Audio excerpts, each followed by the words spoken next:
Here we go.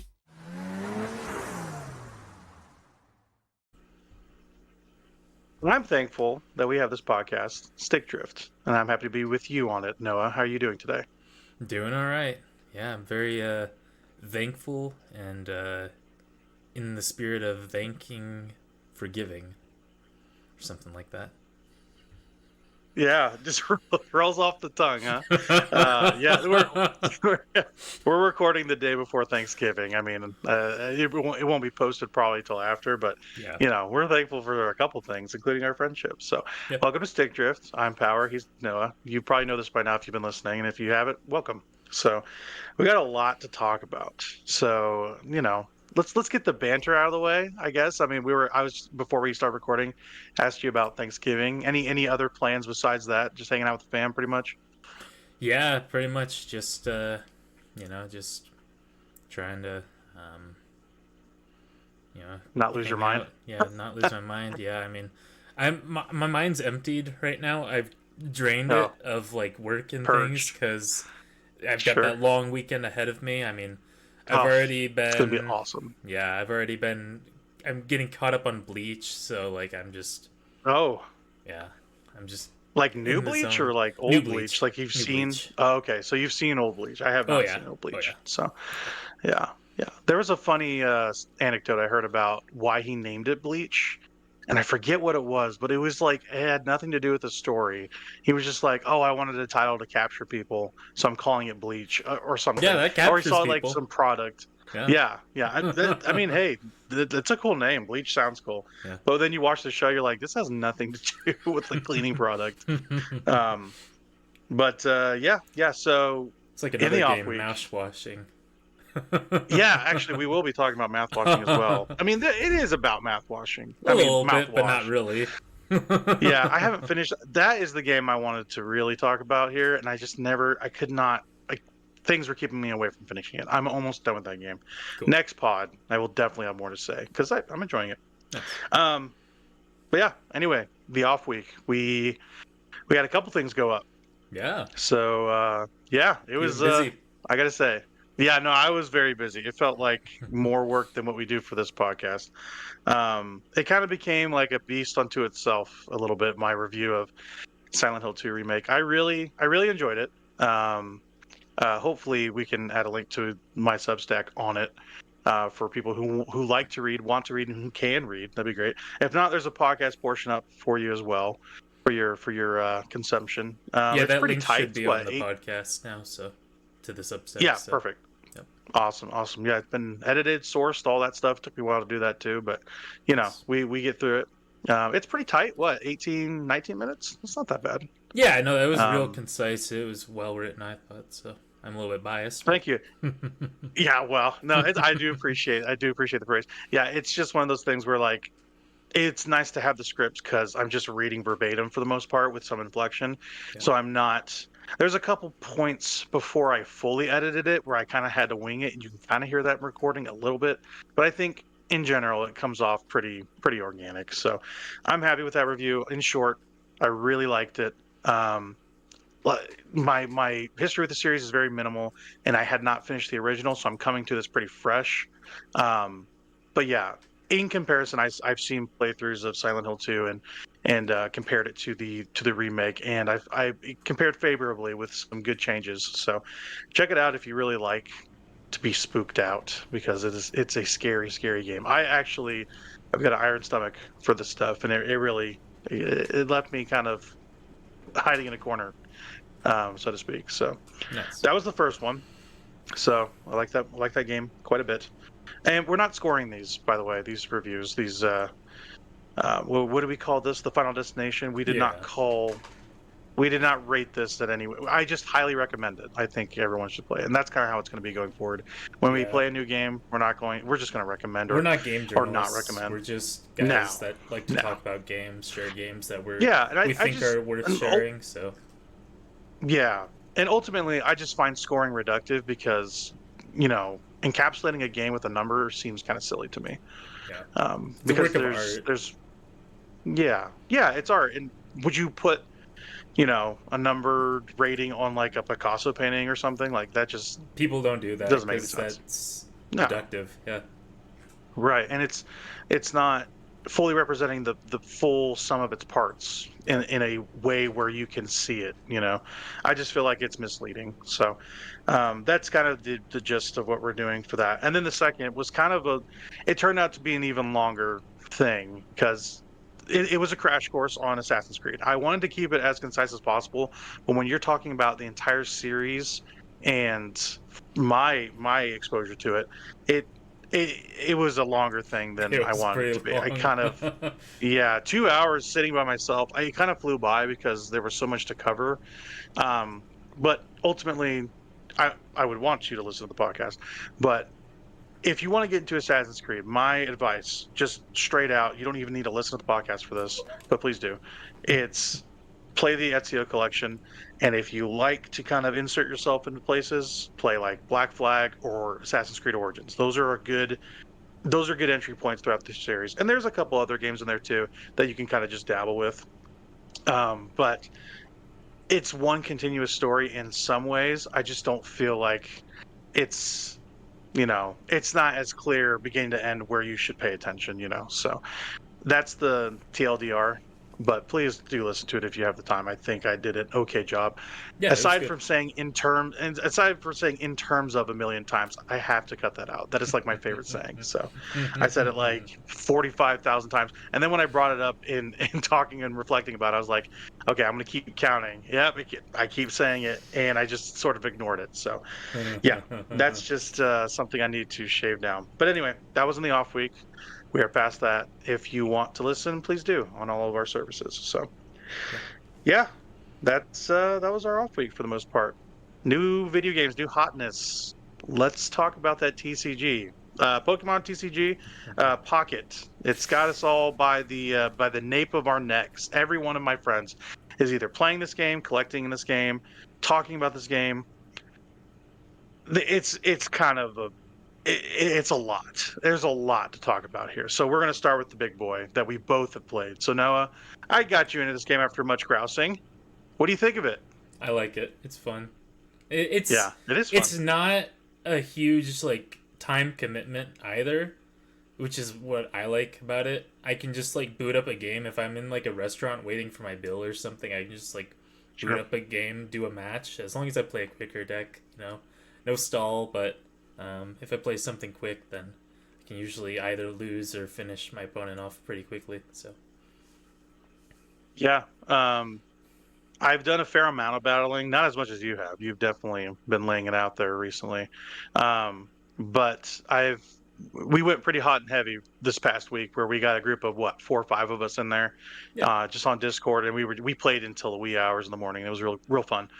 We were kind of opening decks and spending the money on the Poke Gold and um, doing all kind of late night illicit Pokemon battling. It was like a fight den, but for people on phones. That's how it felt. Nobody yeah, it was bet fun. real money, but if we could, we probably would have.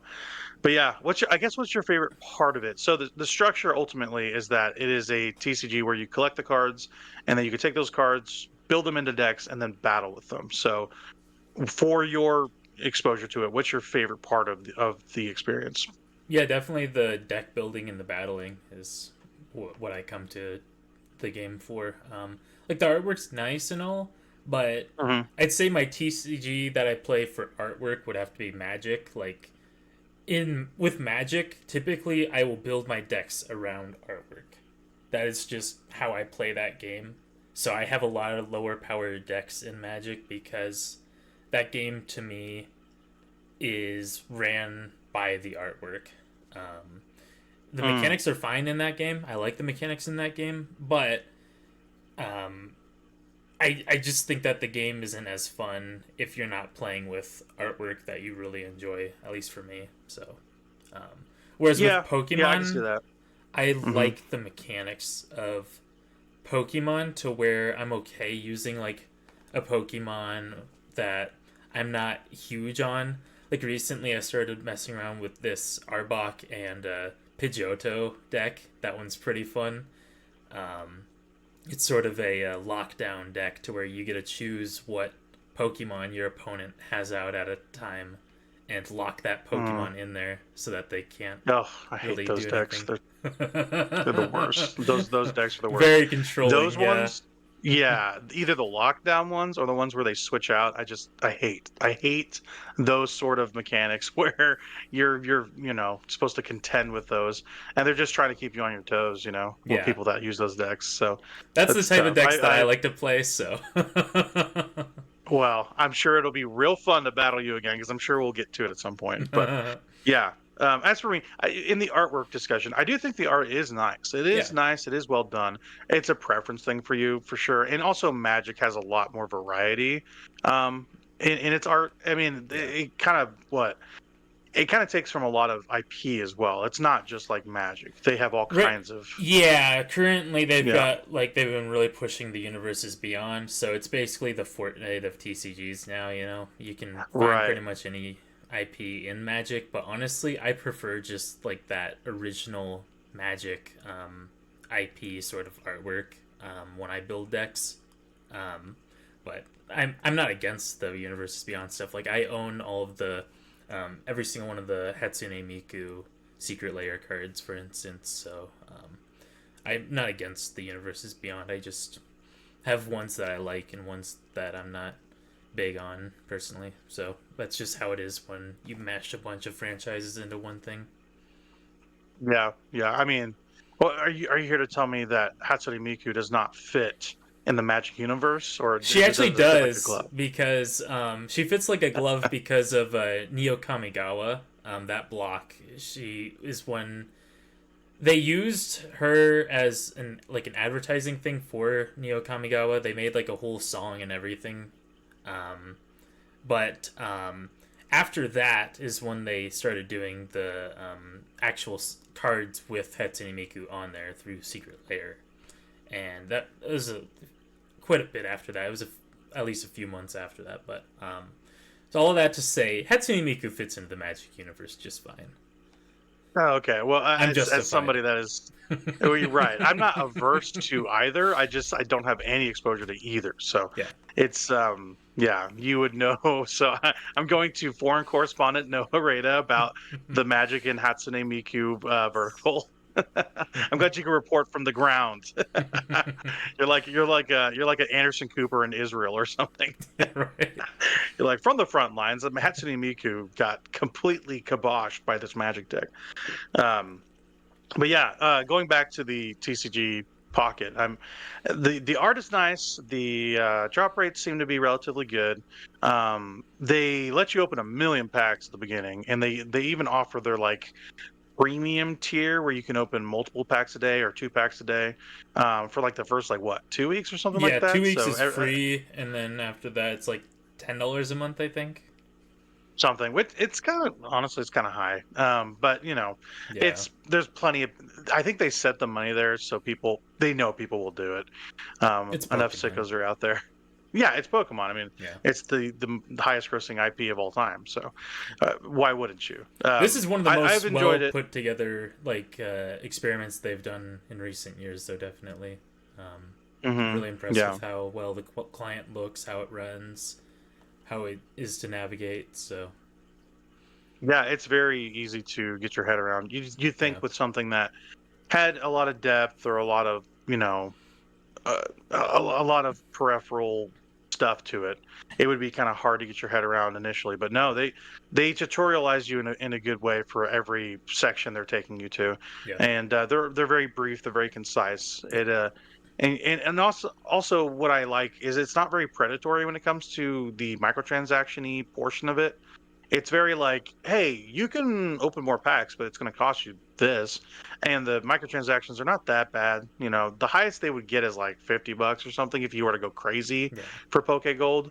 Um, but there's like, dollar tiers, and they give you a fair amount to open a couple packs. And, it seems like it's for people that want to have that extra oomph. Like, oh, I have this many hourglasses left, for this timer to reset.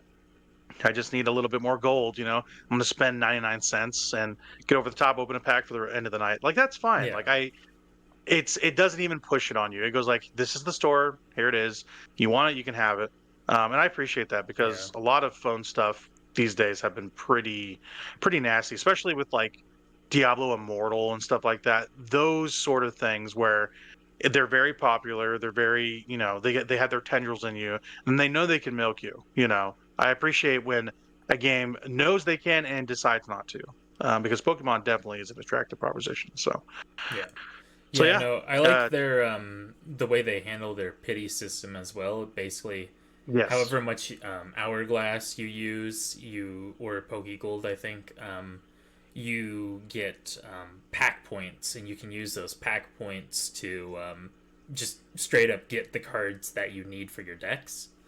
And right, the and you can save conversion up for them as rates, well. Yeah, yeah, and the conversion rates for that seems very fair from my experience, hmm because I have an entire deck that I play, and most of the like big cards in it were achieved through that, because I wanted to experiment with the metal mm, archetype, and so I was like, oh yeah, I'll just buy this. I'm not finding it any Melmetals, so I'll just buy a Melmetal and play around with it. And then I liked it, and right. so then I bought another Melmetal with my pack points. So I mean, it's through that I was pretty much able to get all the cards I needed to build a Melmetal deck. hmm So I'm sure people have done that with like the Dragonair deck as well, or the Yeah, Dragonite a deck. Yeah. lot of Dragonair.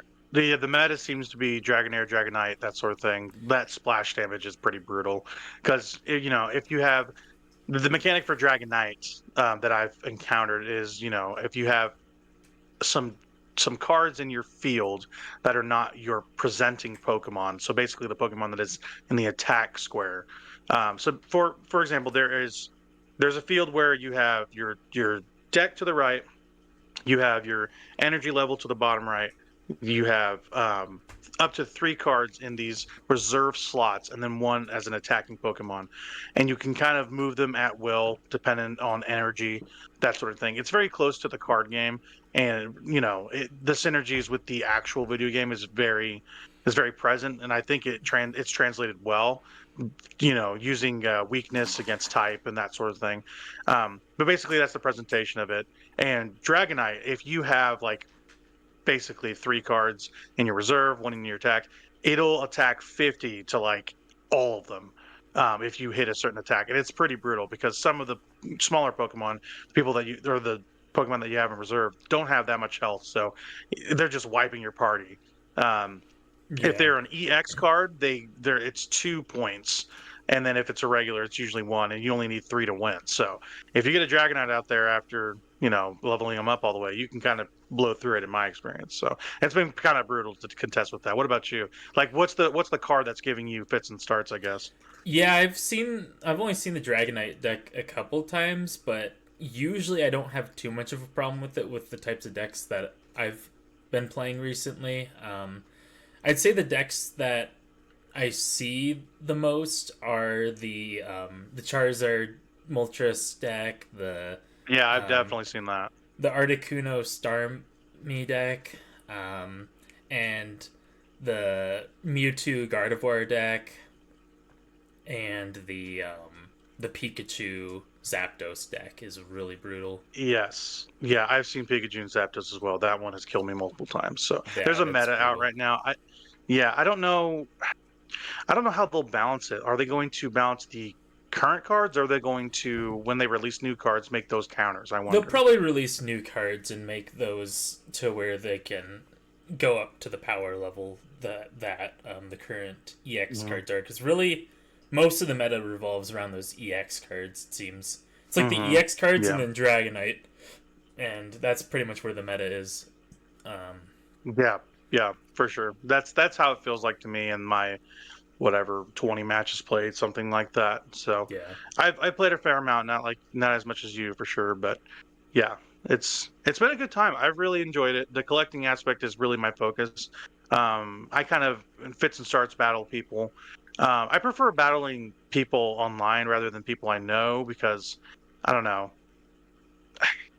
It's hard to put. It feels like I'm getting an edge on them if I hear what they're building, sort of thing. Like we have there's like a Pokemon chat that my friend made, and he included me in it. I'm like, well, you're telling me what deck you're using, so I'm going to play against your type, and I usually end up smoking them. And I'm like, I like the anonymity. It's a lot more fun. Yeah. But that's just me. I'm sure you feel differently, but Yeah, I mean, I like just battling anyone personally, like, and a lot of the decks that I like to play, they don't really like take into account or care about what other type my opponent's playing, especially like the metal deck, because like the only thing that steel's really going to be effective against is the occasional psychic type that is supposed to be like the equivalent of fairy type, so like Clefairy and things like that are weak to the metal type, but otherwise metal doesn't really interact with a lot of types other than being weak to fire. So yeah. and I don't see the fire deck a whole lot compared to like honestly the deck I see the most, I think, is either the Mewtwo Gardevoir deck or the Articuno Starmie deck, but it's probably that Mewtwo Gardevoir deck. That one's really, really, really popular. So Yeah, I've seen that Articuno Starmie deck for sure. I've definitely seen yeah, that, but yeah, yeah, I've done a lot of battling with it. I recently completed the like most recent event, got like all of the wins required to get the like gold emblem for that. So yeah, that's exciting. yeah, it was actually ending today, so I made sure I got that done. But Yeah, it's kind of blitzed through. Yeah. yeah, I was using I had been using that metal deck I was talking about earlier for a while, but it's not very good. I can just outplay people sometimes because I kind of know TCGs, but it's definitely a weaker deck, and so I decided to switch to a Mewtwo and Weezing deck, and I've been having a lot of fun with that. So two colors pretty fun, and they kind of complement each other pretty well, Mewtwo EX and Weezing. So Yeah, they have a new Pokemon out, by the way. There's Weezing, there's Coughing, and then there's COVID. So I think they're going to add that in the new decks. But yeah, crazy. Pokemon TCG Pocket. We've been really digging it. It's the first thing I do when I wake up. It's like, you have a new pack. I'm like, You have a new pack? say Oh, less. okay. I'll Give me the open it card up. that I want. Give me the card that Let I me unzip want. that sexy little slip cover you got on you, and let me see what you got in there. Yeah, see a I've freaking been Froakie or whatever. trying my darndest to pull a freaking Dragonite but I cannot to save my life pull one. Yeah, I got one the other day, a full art, which I'm pretty happy with. So, nice. yep, That's awesome. yep, I will show you. But yeah, TCG Pocket. We'll be probably playing it as much as they put out because I think that new season ends relatively soon in the next like couple weeks. So yeah, when do you think they drop new cards then? I think they'll just do a seasonal format, probably 2 to 3 months, that sort of thing. Let people kind of battle in the new metas. This one's called, what is it? What's the name of the season? It's Apex. Genetic Apex or something like that. Yeah, it's kind of a weird name. It brings to it mind is, yeah. like some not so good stuff. So yeah, maybe not. Survival of the fittest sort of thing. Yeah, I don't know if they'll do like Gen 2 stuff or what, or they'll do a mix of everything, or who knows. But yeah, we've been enjoying it a lot. So I in this next portion, I feel like I've been kind of dominating the early new hotness conversation. So I'm going to let you take it to start. So the Toree series, you were texting me about this. What is going on with the Toree series? yeah. So the Toree series, 2Es, is it's basically just a 3D platformer that's really like budget, but it's they're getting the developers putting out a more substantial release for this next release because they had Toree 1 and Toree 2, as far as I know. Those were the only 2 entries in the series. I played them both on Switch and I loved them. I mean, they were quick games to just pick up and play if you wanted to play like a low poly 3D platformer.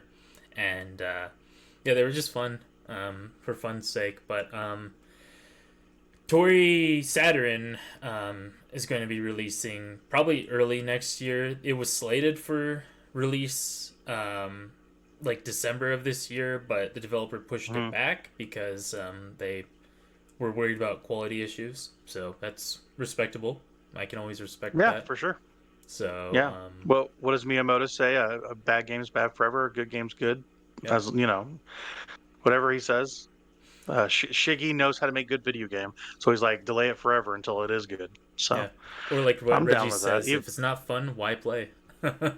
Exactly, that's what Reggie says. He was talking about the Bigfoot pizza though when he said that. So, but yeah, Tori, I've been actually wanting to check this out. It's cheap enough to get in, so I'm probably going to Yeah, buy 99 a cents I couple of those think games. is last time I checked, but Nice, nice. So Tori with two E's. I wrote it with yep. two I's in the doc, so Yeah. that's on me. But yeah, the real thing we came to talk about in your section, Ratatan. What is Ratatan? Is it like Patapon? If so, let me know. Yeah.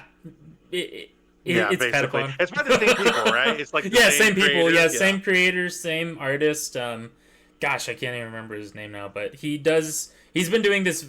He's been doing vector artwork for years and years and years, like since Flash was a thing. So I mean, he's been around forever.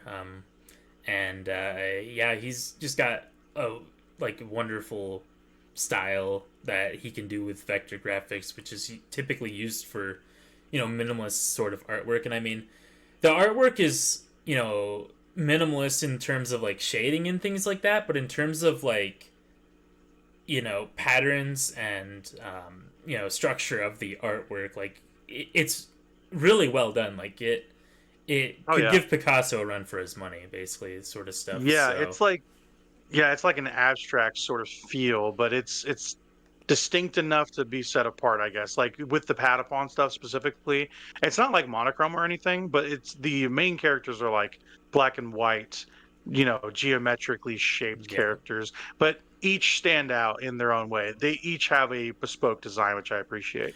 So in Yeah. Redditon, from what I could see, it's more colorful, more Yeah. vibrant. That trailer I'm is really joyful as all get out. Yeah. I really love how Ratatan's looking out. I mean, it looks like Oh my goodness. they've really like nailed down what they want to do for the artwork, for the sound design. Yes. I mean, everything's just looking like it lines up. The gameplay, just looking at the trailers, looks like they're doing a good mix of that Patapon 2 style of army controlling, but they seem to have some sort of emphasis on like a hero-ish character as well. So yeah, we'll see what happens. Hopefully they won't lean too hard onto the hero like they did with Patapon 3. That was kind of the like disappointing part of Patapon 3, was that they took away that army management, and the army management was pretty fun for me. So in the first two games, so I'm actually replaying that first game on the PS4 remaster. So Yeah, so describe Patapon for people that don't know. It's a slightly niche Japan studio game from the mid to late aughts. Yep. It was very popular on the PS3 and PSP. No, just but, the PSP. It was only released on the PSP. Okay, so they ported the PSP games to PS4, I should say. Yes. My bad. Yes. But the PSP was like the original PSP. That's where it lived, I should say. So yeah, just like describe for people what Patapon is, what your history is, and which ones you like, I guess, more than three. Yeah, so Patapon is I describe it as a rhythm RTS series with some light. That's a great descriptor. I love that. Yeah, rhythm RTS. That's perfect. Yeah, some slight RPG elements, but it's mostly just rhythm RTS. So if you like rhythm games, if you like RTS, you'll be right at home. If you like one of those genres enough, then you'll probably be right at home as well, because I mean, I'm not a huge RTS fan. My favorite RTS besides Patapon would probably be Pikmin, so I'm kind of casual with RTS, but I adore Patapon. I love rhythm games, so I'm the rhythm game guy, so that's a good segue, yeah, for sure, because this is not the only rhythm game you're even playing at this moment. Yeah. I'm always talk to me about Right. Talk to me about the white whale that is Project Diva Extreme Clears. Oh, we're Talk to me going about straight that. into Project Diva. All right. I think So, it's a good segue. I really do. I feel like Patapon's been done and dusted. So all right. Yeah.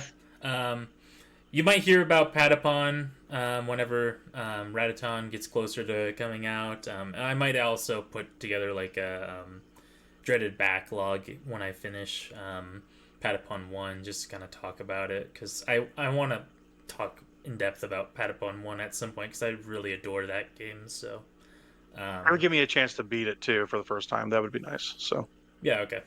But anyways, yeah, yeah, that'd be good. so Project Diva. Yeah, I've talked about this before on the podcast, but I play it quite a bit. But yeah, currently my goal with that game is to get to 100 extreme clears. I'm at a little over 50 extreme clears now, so Oh, about wow. halfway there.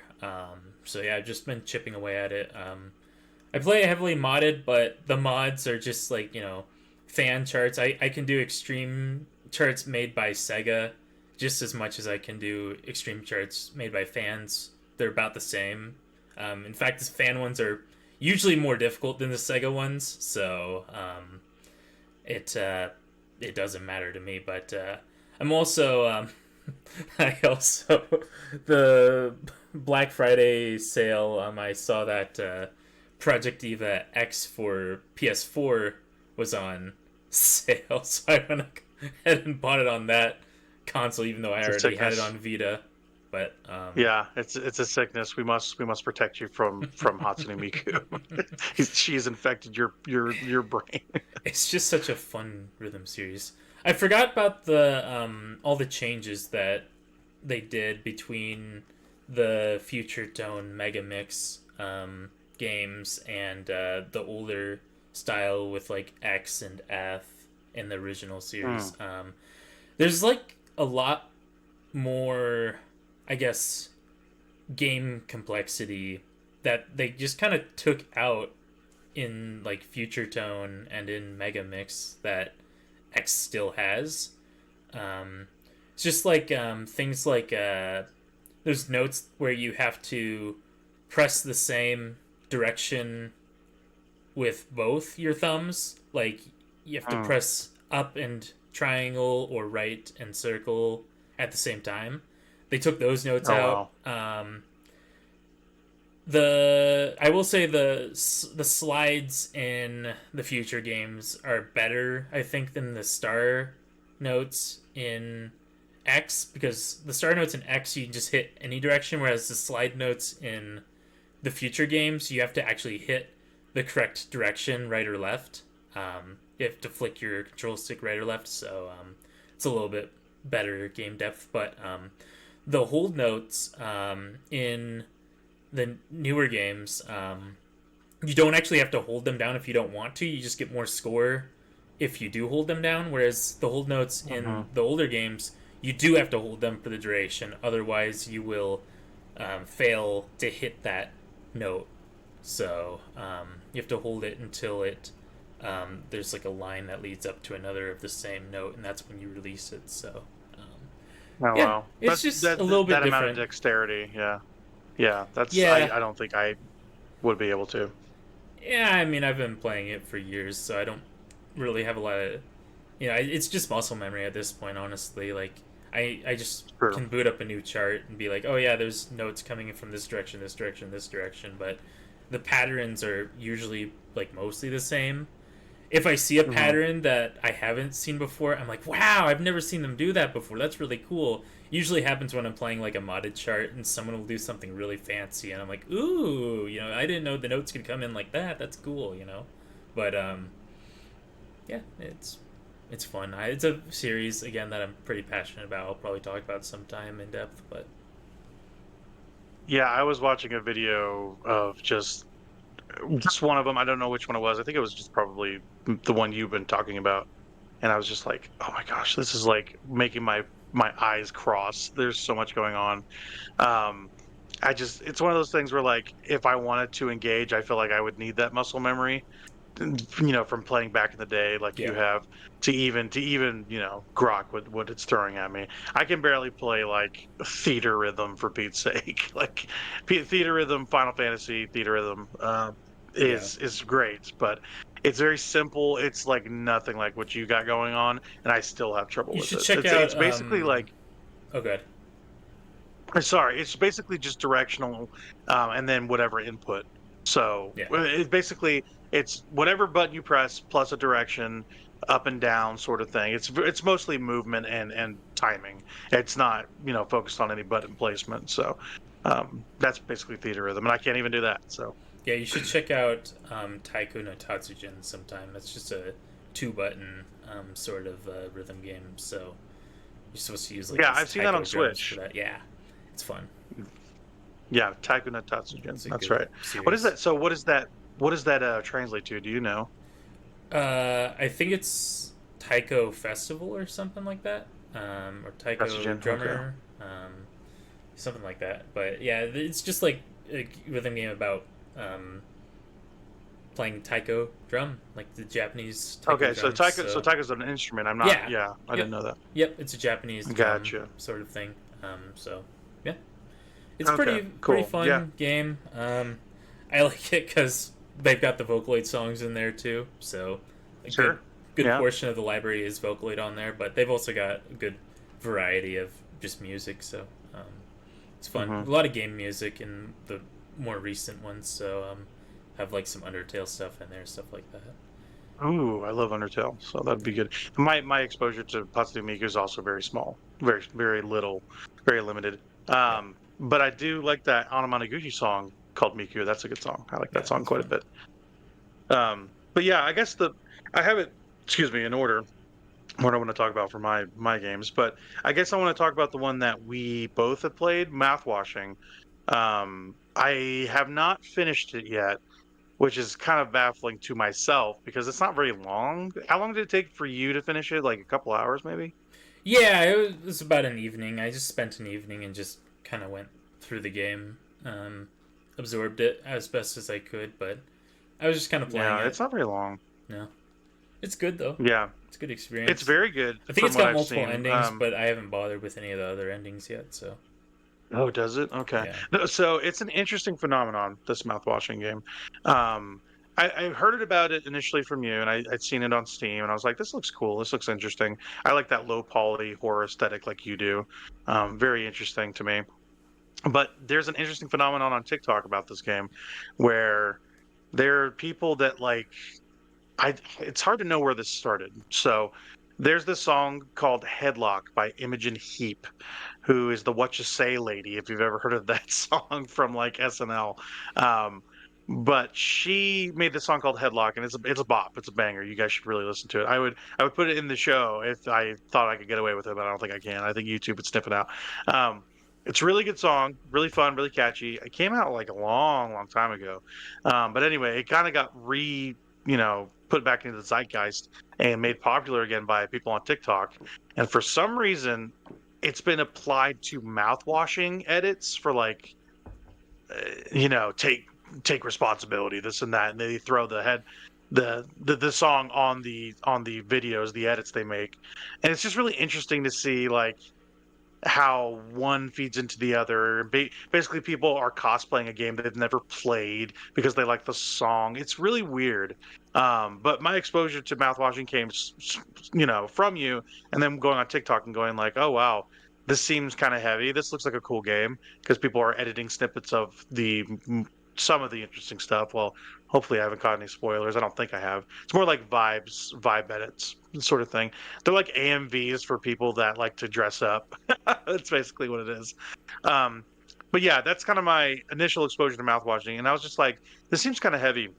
There's a lot of drug use in this. There's a lot of, pretty hardcore surgical energy to this in terms of like, there I go again saying in terms of um, talking about like people on hospital beds covered in bandages, wraps, that sort of thing. Like, what is this game? It seems very medical, you know.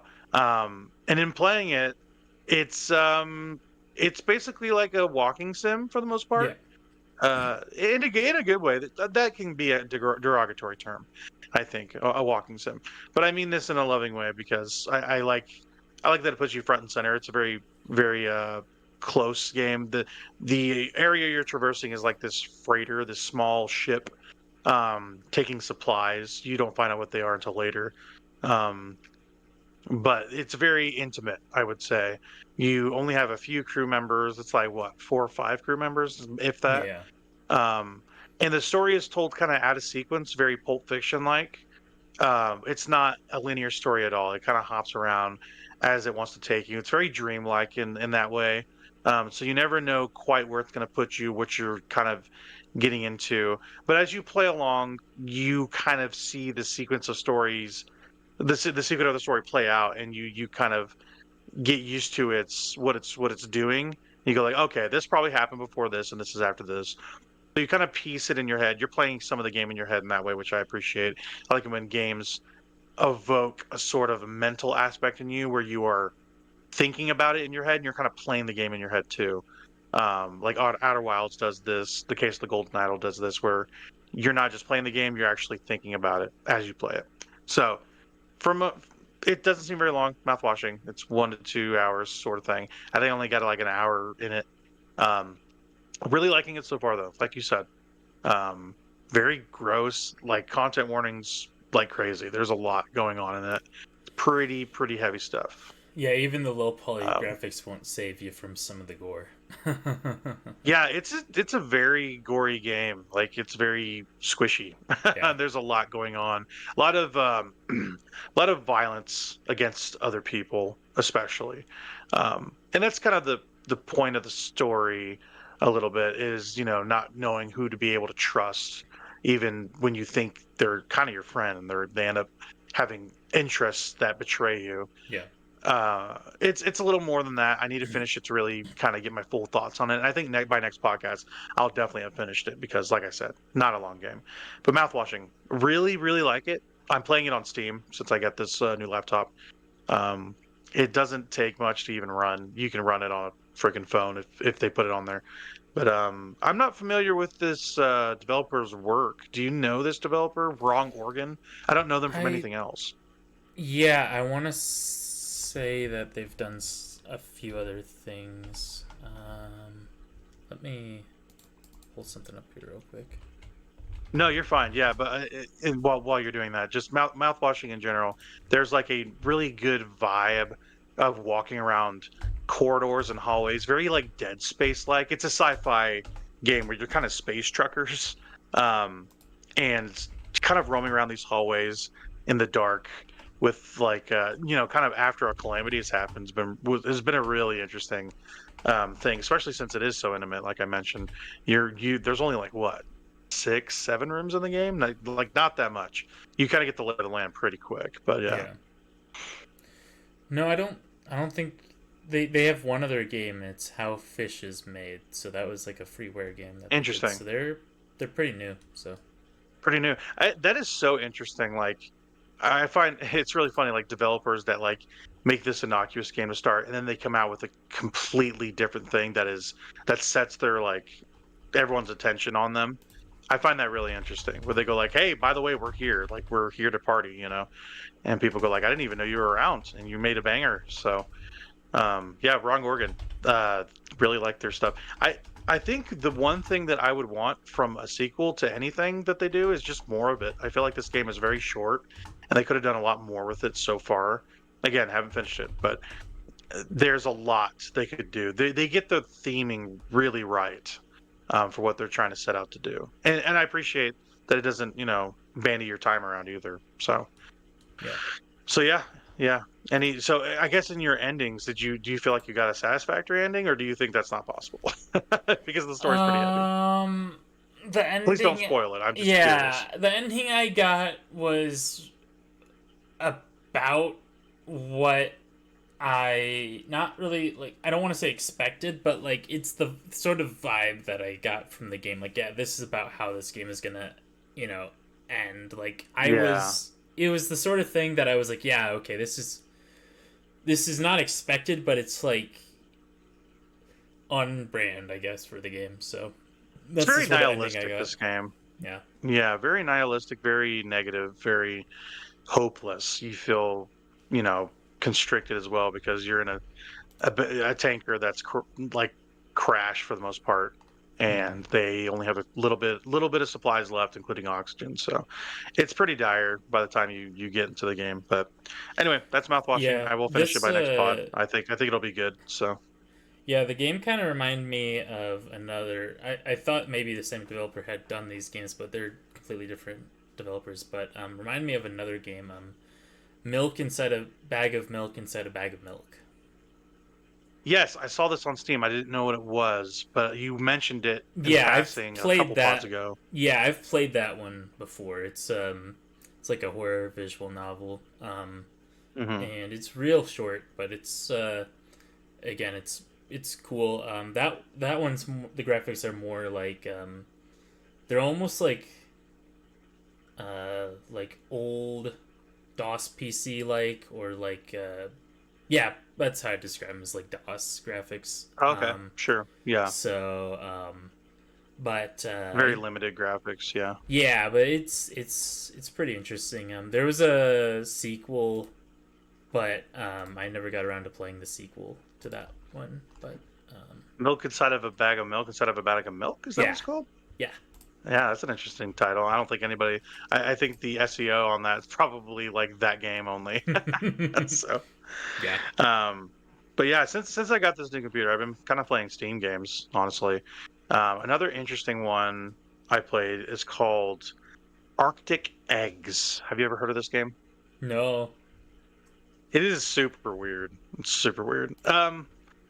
I think it is good, but it's hard to explain. It is a very weird game, like extremely weird.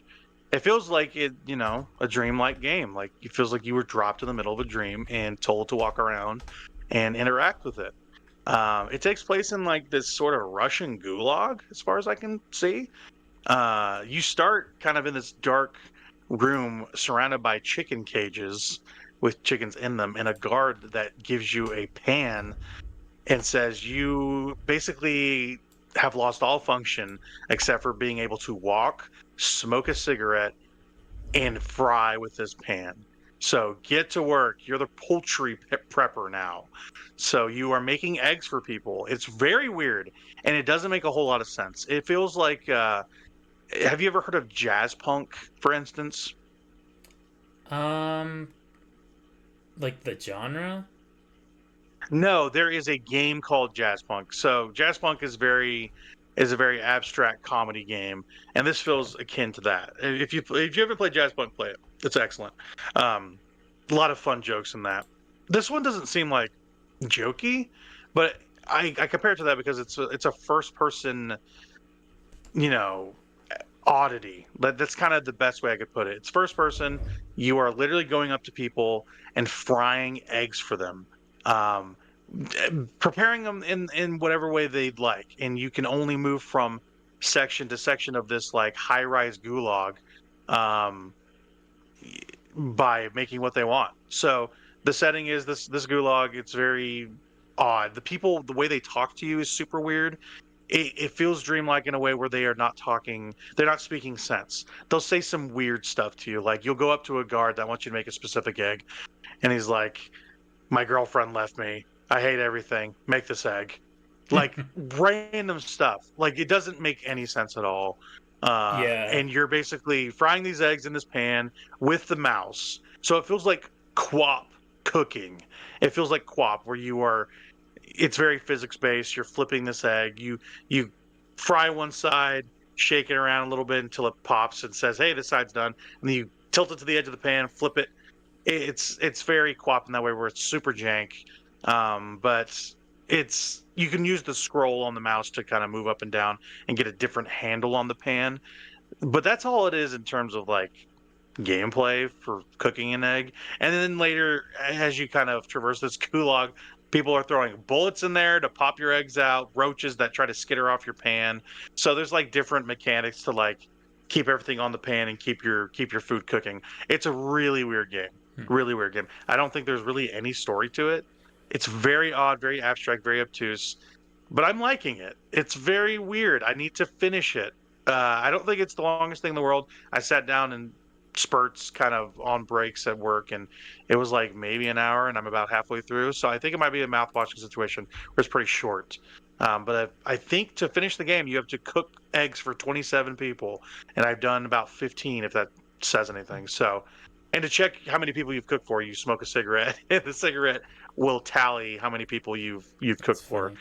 which is super fun. But Yeah, I know that yeah, like dialogue thing. It sounds pretty similar to like the pathologic dialogue, to where it's just like okay, yeah, like nonsensical. Although in pathologic, it's it's more super like nonsense. it's like Yeah, very like philosophical nonsense in pathologic. Like they just like spit like totally. philosophy at you, and then they're like, okay, now go do this thing. Well, you talked enough philosophy. Go do this thing. Go to this building and Yeah, deliver this egg. yeah. There's literally a moment in this game where people are talking gibberish, like you said, and there are philosophical drops in there from they'll just talk to you about like the meaning of life or whatever. And then there was this really really funny cut where you're traversing through the game, and I cooked for 10 people, so I was allowed into this door where the guard was like, hey, I can't let you in until you cook for 9, 10 people. And he's like, the reason being is because if you don't cook for 9 to 10 people, there's a lot of freaks behind this door that are super hungry, so you need to be prepared for that. If you hit this level, I feel like you're all cool. So you go in there and talk to the next guard I talked to was just like, hey, so blah, and every time they talk, there's a different camera angle, which is really funny. It makes it look really weird. Everything's super low poly, so everything kind of looks like crap. But when it came to this philosophical sequence, what he was talking about, it like zoomed out super wide, and the entire screen was filled with philosophical text top to bottom, and I was just like, what is this guy saying to me? This is all gibberish. This feels like Comp had a stroke. Like, what is this? Um, I don't know. It's super weird. Yeah, that is a very evocative take that it's like pathologic. So I can identify with that. Yeah. But yeah, Arctic Eggs. I think it's fun. You should check it out. It's not that much. I think it's like what, $6, $7, something like that. Worth Yeah, playing. maybe if I'm It's bored, I'll fun. check it It's out. fun. Yeah, yeah. But in this kind of Steam bucket that I've been kind of trucking along, I played that. Minishoot Adventures is like this Zelda-like. It's Oh, really interesting. You play as this little spaceship. It's like a Zelda twin stick shooter. It's really oh, interesting. hmm. But yeah, it's like you go through and do dungeons very Zelda-like. You get power-ups to traverse different parts of the map. It's very simple, kind of not isometric, but top-down, shoot 'em up sort of thing, Yeah. but with Zelda-like elements, which I find interesting. There's not much to say because it's a very like dewy game. There's not a lot of story. You're kind of just going through the Zelda-like world, getting power-ups, making your ship better. But yeah, I've liked that a lot. Minishoot Adventures has been a nice like podcast game to kind of wind down the day. Um, Yeah. The last but game yeah, I played like that was like Zelda like game like that was a while back I played Turnip Boy Commits Tax Fraud. oh sure, yeah, I played that Yeah. too. That's a fun one. Yeah. Yeah, That was so like the very last very Zelda like I mechanics played. focused. Uh-huh. Sure, Yeah. sure. It was Yeah, fun though. that It game was has a a funny funny story. story. Yeah. They have a sequel to that too. Yeah, I know. I Um, never got around to it, but yeah, I know they've got this I sequel think now. it's a roguelike, that second one. I'm pretty sure it is. Yeah. My roguelike mileage varies. I like some roguelikes. Like I love Hades, but I don't like others. Like I know you like Enter the Gungeon. I never fully got into it. But I did Yeah, I did like what I played of it. yeah, I'm not like the biggest Enter the Gungeon fan, but it's pretty good. I like it alright. Um, Yeah, yeah. But like I said, not much to say about Minishoot. It's a good game. I think you should play it. But it's one of those games like if you, it's not like oh play this game, it's amazing. I'll get to some of those games later, but this is a very like low stress, low key game about doing stuff, shooting things, unlocking stuff. Very dewy. So I like that. Kind of the last for my Steam block here is UFO 50. Um, you've heard of this game though, right? yes. Yep. Yeah, yeah. So This is from Derek Yu, who created kind of the indie darling Spelunky. One of my favorite games of all time. I love Spelunky. I've spent hundreds of hours playing Spelunky on various platforms. Beat it multiple times. I adore Spelunky. It's one of my favorite games ever, if not indie games. But he kind of went into hibernation for a long time after Spelunky 2. And really, honestly, this was announced before Spelunky 2 even came out, this UFO 50. And they were like, yeah, this game is going to have 50 games in it, like full-length games. But, you know, he said it's Derek Yu and Friends, I think it's what he said. But yeah, it really is that. It took a long time for it to come out. It's been a long time coming. It was in the chamber for a good half decade, something like that. But it released this year, and I heard some buzz about it. I was like, I need to check this out now that I have this laptop. I think it'll come to consoles at some point. I don't know, but Steam is kind of where it's at right now. It's like $20, something like that, $24.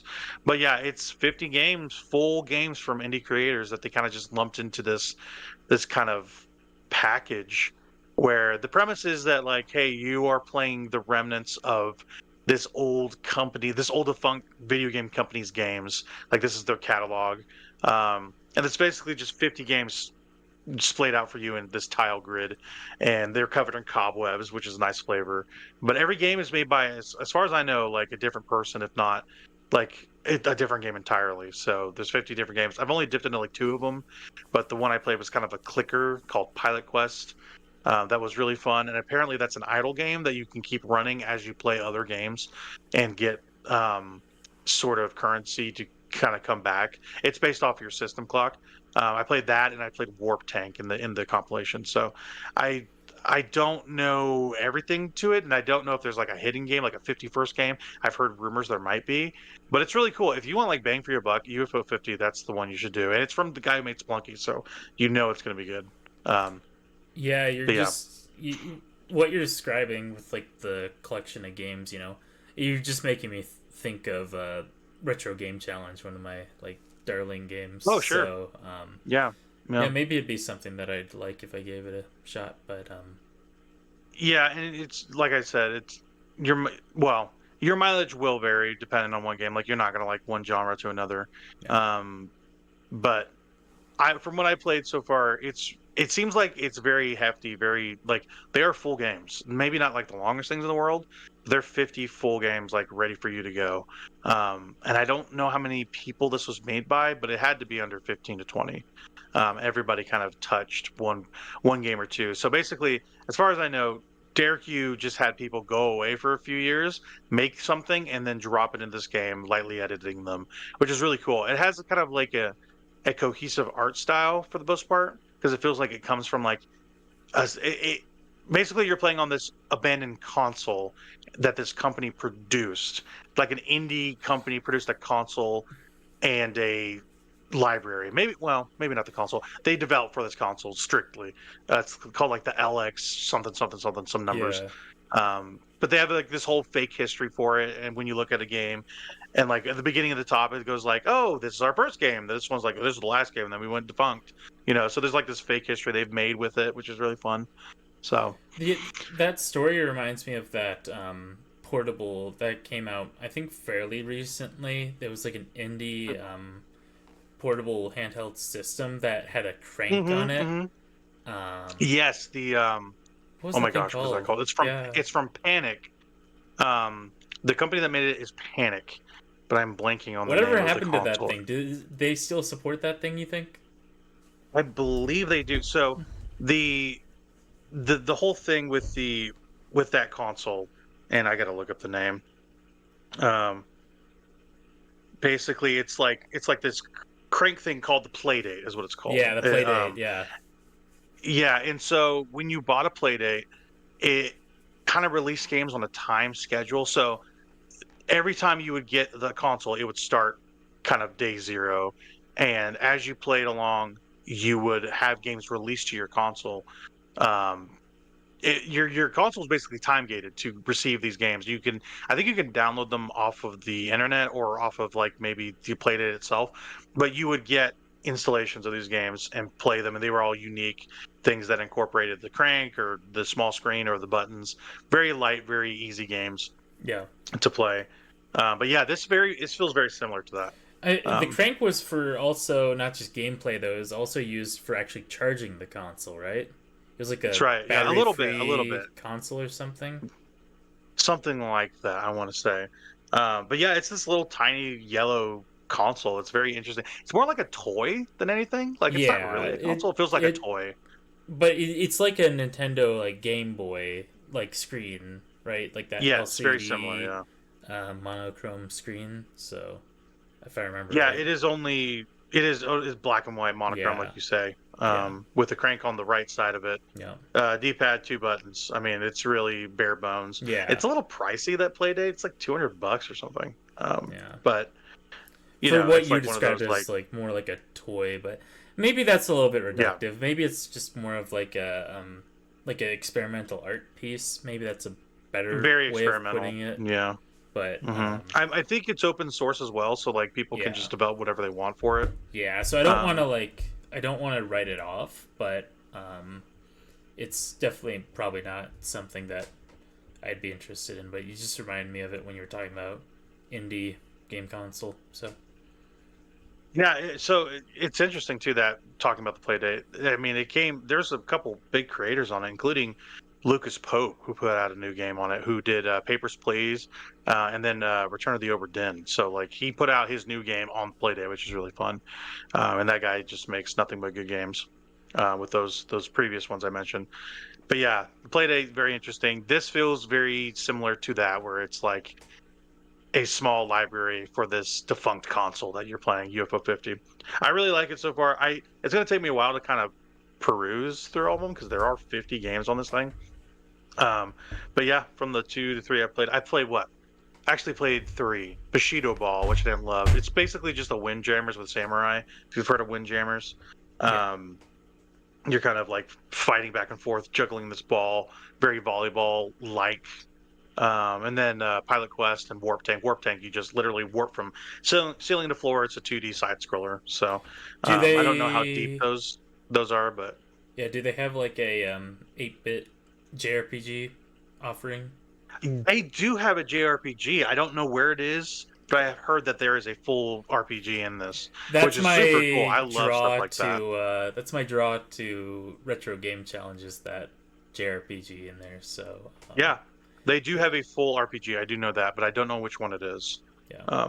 So I will be doing some more digging here pretty soon for sure. But UFO 50, super cool, super cool. I love that. They basically made whatever they wanted on. They made a ton of money off of Spelunky and Spelunky 2. Moss Mouth was just like, hey, go crazy, make your stuff, and we'll support it. I think it might be self-published too. So UFO 50, it's on Steam for now. Hopefully they port it on consoles. I would prefer to play it on my couch, but yeah, super cool. That's kind of like the end of my Steam block. I kind of had a lot of Steam games I kind of dipped into because I was fiddling around with this new Acer we got. But yeah, just a light checking on a couple things. Metaphor Refantasio, I hit 40 hours in that game. Loving every second of it. I think I'm at the midpoint, if not just over it. I'm kind of in this island area if you've played the game. I've gotten almost every party member but 2. I know there's 2 more to go. I've been spoiled to who they are. But the whole idea is that you're being inclusive and you have an inclusive party. So you have one of basically every race in the game for the most part.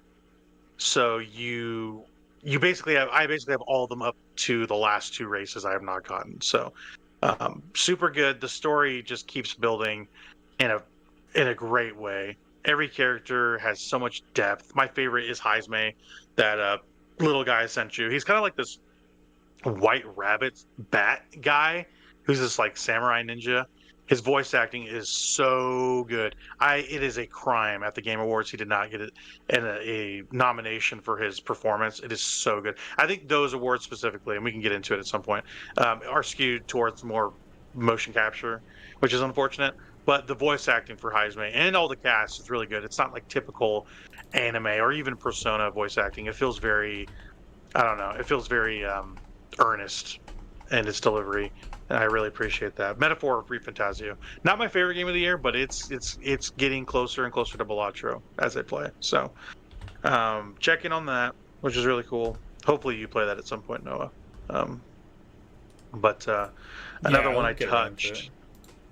Yeah, fingers crossed. Another one I touched is Stellar Blade. Um, there's been a lot of discourse about Stellar Blade, I guess. What have you heard about Stellar Blade, Noah? Yeah, it's just one of those horn dog games is all I heard. It's trying to Feels appeal very to fan a servicey. certain Yeah. audience. Definitely didn't look like my cup of tea. I liked Nier. It kind of looked like it was Yeah. trying to be kind of like Nier, but without It- like it the wants to be underlying Nier. like Yeah. messaging behind Nier. Like, sure, it's Nier is fan servicey, but like, um, the creator of that. What's Taro? Is his Yeah, Yoko last Taro. name? Yoko Taro, yeah. Yoko Taro. Yeah, Mhm. he. I mean, that's like he just really knows what he's doing with those. Yeah, with that yeah. whole Drakengard series, and after it's funny because after Nier, everyone's now like going back and looking at those Drakengard games again that were like critically panned, and like actually these were actually pretty interesting like stories in these games. Like, the gameplay wasn't great, but the stories in these games were absolutely great. And even I think that the gameplay in like even Nier Automata is like not the greatest ever. Like, it's No, it's serviceable, but like you play those games for the story, right? And Oh, yeah. there's a really deep story within Automata, within Replicant. I really like Replicant, but Mhm. You like it more than I do, but yeah. yeah. Yeah. But- So yeah, talking about Nier, yeah, I finished Automata first, which I like to lord over you. But I ended up finishing it and just adoring every second of it. I got every ending when I talked to you about it. yeah, I was like, this is a must play. You Yeah. need to play this game. You're like, oh, it's one of those things. You're like, oh, I'll get around to it. yeah, And and then I it's do. that Danny DeVito meme of like, oh my god, I get it. Like, that was you talking to me about it at some Yeah. point. You're like, yeah, this is as good as you said. Yeah, it's good. So that was vindicating. But you prefer Replicant.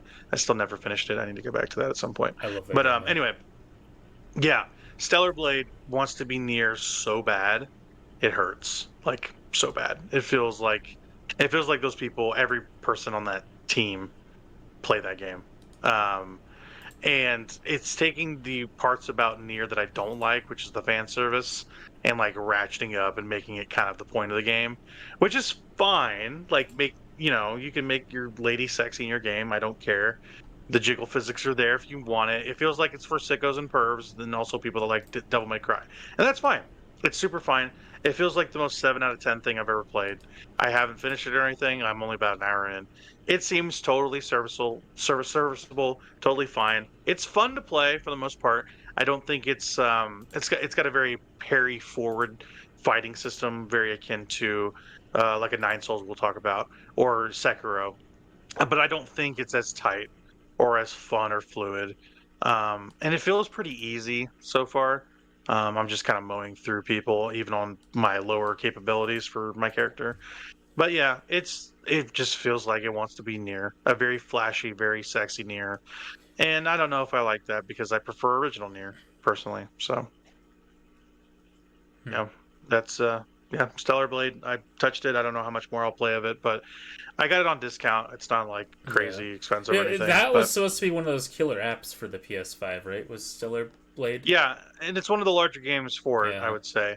And in talking about Nier, they actually had a Nier DLC package that they put out. That's, I think, just a costume, Yeah. which is pretty funny. They put Nier I into a think lot that, of like- games like recently. They like, do. They put it into Yeah, that they really Grand do. Blue fighting game or whatever. They put 2B as a fighter in that. Yeah. So They did. they shoved They it will into a lot do of things. anything. They will do anything to put Nier into games except for make a new one, like a new one. Yeah. Which I find is very funny. They will do Nier 3 at some point, but who knows when that Yeah, is? I'm sure Yoko Taro's working on it. Like, I hope so. I really do. Because that'd be Storyboarding it awesome. at That or least. like, yeah, that or like Dragon Card 4 or something. They're gonna That'd do be weird. something. So Yeah. that would be weird. I don't know I don't think they would the frothing demand for Nier increases with each passing year. They will make another one. Yeah. But yeah, Stellar Blade's fine. It's fine. I will play more of it at some point. The real game I want to talk about, okay, to you, and I've been extolling its virtues for the last day and a half, is Nine Souls.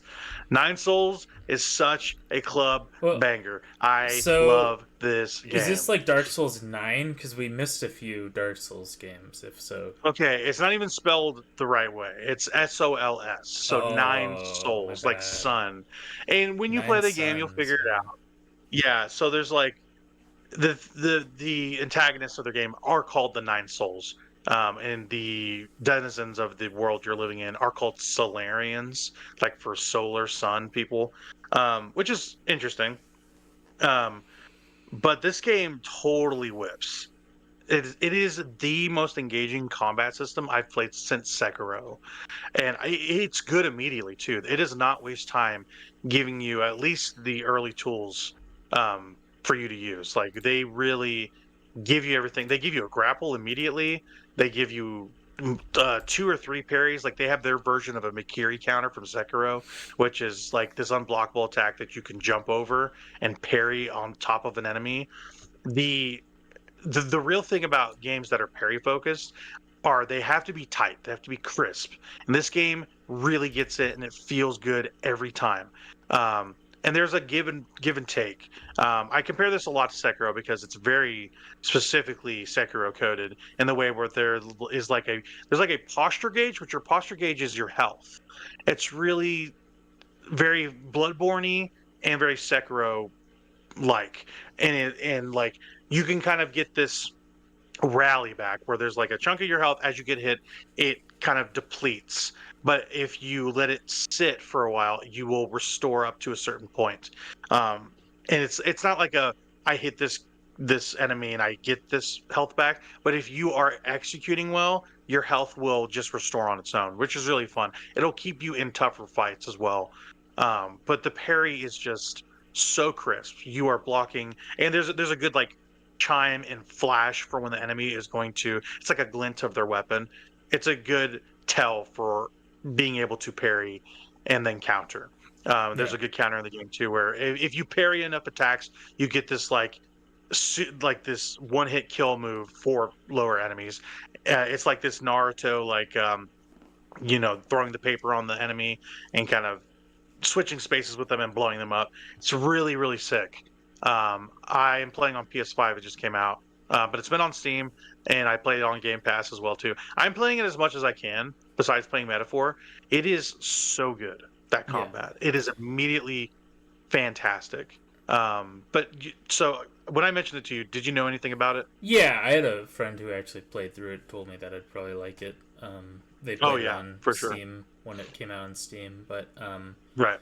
it yeah, but it's also coming from a source who didn't like Sekiro, didn't like Dark Souls, so I mean, I took it with a grain of salt. But Yeah, I mean, their opinion is bad, but I appreciate them liking this good game, because those games that he yeah. doesn't like are great. But But Nine Souls, the story is pretty bare bones to start. But yeah, you go ahead. yeah, no, it just when I think of Sekiro, right? As someone who's like a rhythm game player, Sure. Sekiro to me is just another rhythm game. Like you get Oh, in the 100%. rhythm of your enemies, like you learn their pattern, and really once you learn that chart, once you learn that pattern of your enemy, um, there's not a whole lot of like replayability there. That's kind of like the Yeah, issue with Sekiro is that once you learn I that agree. pattern, like unless if you step away from it for a long time and then come back to it, then you're just Sure. gonna kind of know that pattern and like New Game Plus, New Game Plus Plus, like their patterns don't change, so you just can kind of do the same things and you'll defeat that enemy. But so it's kind of like maybe part of like the issue with like a game that's all about sort of that rhythm, that parrying, and it's like with a rhythm game at least you get like a nice soundtrack to go with it, whereas like with Yeah. a with a more of a like combat oriented game, there's not really Ping, that. ping, pong, pong, pong, ping. Yeah, Yeah, yeah, totally. but I yeah, I'll definitely have to check this out. Yeah, I was gonna Yeah. compare this to So something, but I forgot what I was gonna compare yeah, it it to. is But very like when you think initially it is Sekiro like where hmm. it is rhythmic and it's counter and attacking sort of Mm. sensibilities, very Sekiro like, and I agree with you. Yeah, it's super super like that. Yeah, before I lose it again, I want to talk about because you just remind me of this freeware game on Steam that I like. It's called Sure. Kanagi Usagi, and it's it's basically just like a Sekiro practice game, is what I call it. Um, it's like you boot it up if you don't want to boot up Sekiro, but you still want to play Sekiro combat against bosses with the same exact Mm. mechanics as Sekiro. But yeah, it's just like a freeware Steam game that I boot up once in a while and try and like beat my scores on some of the bosses because they like give you like a ranking and things for how well you do against the bosses. Right. So it's pretty short romp. There's like maybe 8 bosses to fight, and they're all just like humanoid sort of bosses. It's all like anime girls or whatever, but it's it's pretty fun. Yeah, Unagi Usagi is what you said. Yeah, Kanagi Usagi. Yeah, Kanagi Usagi. Yeah, I'll have yeah, to search that one out. yeah. But yeah, in short, Nine Souls, super good. The story is very bare bones to start, but it seems very Promised Neverland coded, where they're harvesting people, and there's this kind of like underground layer sort of thing happening. And I don't quite know what the deal is with that, but you play as this little fox guy, little cat person. He's like a white cat who kind of gets defeated at the beginning of the game and is restored to life by like these roots of this tree that is kind of the inner workings of this world. He kind of like gets back to life and comes to this world that's being dominated by these characters called the Nine Souls. That I don't quite know what their deals are, but they are like, I don't know, the evil X's and Scott Pilgrim. Like you need to go fight all of them to figure it out. I still need to watch that So Netflix Scott Pilgrim yeah, series. That looks pretty I do interesting. too. I do like Scott Pilgrim. It feels very Scott Pilgrim like. We're like, Yeah. get all these enemies in a row, and we'll get to the end of it. So, um, I have yet to face the first boss, but like the first like nine soul. I have not faced the first soul. Okay. But I'm kind of making my way through its labyrinthine dungeons. It feels very Hollow Knight inspired too, where it's very Yeah, I twisty love and that turny, game. and yeah, Metroidvania, as far as I can tell, it feels very akin to that. But with the one thing about Hollow Knight that I didn't love is there are some variations you can do in your attacking, but it's very like hit smack that sort of thing. There's not a lot of counter things you can do in Hollow Knight, but Yeah. I do love Hollow Knight, so Yeah. this feels a lot more complex in that regard. So Yeah, when I think of like Metroidvania stuff, I always compare it to either Hollow Knight or that Toho Luna Nights. So I think I've talked about Toho Luna Nights before on the podcast, but that's yeah, one that yeah. I like to Segue into gush that. about. So that's basically Nine Souls. That's all there is. But you wanted to talk about Toho Luna Nights, so kind of. I bought this game actually at your behest Oh yeah, okay. recently. So Yeah, yeah, maybe I I have wanted talked to about play that it, one but then. yeah. Yeah, Hmm. no, I mean I'm just a longtime serious fan of Toho, but recently I've purchased the PS4 fighting game uh, Toho Genso Rondo Bullet Ballet, and Just rolls off the tongue. Yeah, yeah, hundred right. I percent. had to think about it for a second, but Yeah, it's a long one. it's not quite as good as the original Toho fighting game that was produced by Zune. This one is a fan made one that's not by the original like Toho producer, but Okay, this one leans more into like the bullet hell side of things, whereas that original one had a lot more like rounded fighting game mechanics, and it's actually gotcha. got a fairly active like seen today, like you can still boot that one up if you get it all set up and get network games going. There's like a Discord for it and stuff, but I like obscure fighting games, so that I pick them up, and I like to have my nephews over. I try and do it like once a month, so they love fighting games, so I just get like obscure fighting games to play with them. So raise them right.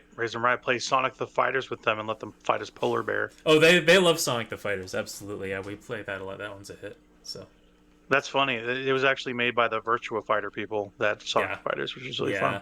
They're taking it off the Xbox stores, so if you ever wanted Sonic the Fighters on your Xbox, you better rush out there and get it on there, because they're taking it down. I want nothing more. Yeah, I want nothing more than to play that.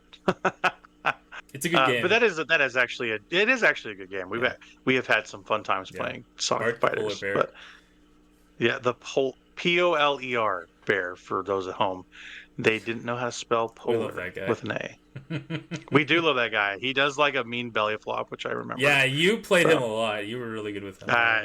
You were not very happy when I played Polar Bear. You're like, change to someone else. Don't be Polar Bear. He's a grappler. I've always struggled against grapplers, so I like my speedy combo people. Yeah, is SPO in that one? Yeah. SPO, okay, yeah, SPO. Yeah.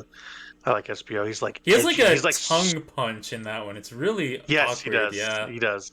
It is awkward. It looks funny coming out too. Yeah, because it's on the what was that on? That wasn't Dreamcast? That was no, Saturn? that was just an arcade fighter. Like that was an actual arcade machine that they built just for that. But I think the graphics were probably close to Saturn graphics, if I had to guess. But Saturn did 2D stuff a lot better. That was the problem with the Saturn, because it was the advent of 3D games for the most part, so the Saturn kind of got left in the dust. Yeah, but they had those Panzer Dragoon games on the Saturn though, and those were really solid for 3D. The ones that are on there are good. Yeah. And the Saturn has Police Knots too, which is awesome. Police Knots sick. It's also got Baroque. Yeah, Baroque. Yeah, that's the one I was trying to get the other day, and that's actually a good way to talk about my emulation proggies. I've been playing some emulation stuff. It's been a little bit of that dreamlike stuff that you've been kind of teasing here and there. I've been looking at that. I looked at Iblard the other day too. That was cool. Baroque seems nuts. I was looking at that PlayStation version because I couldn't get the Saturn one up and running quite yet. Yeah, that PlayStation version works just fine.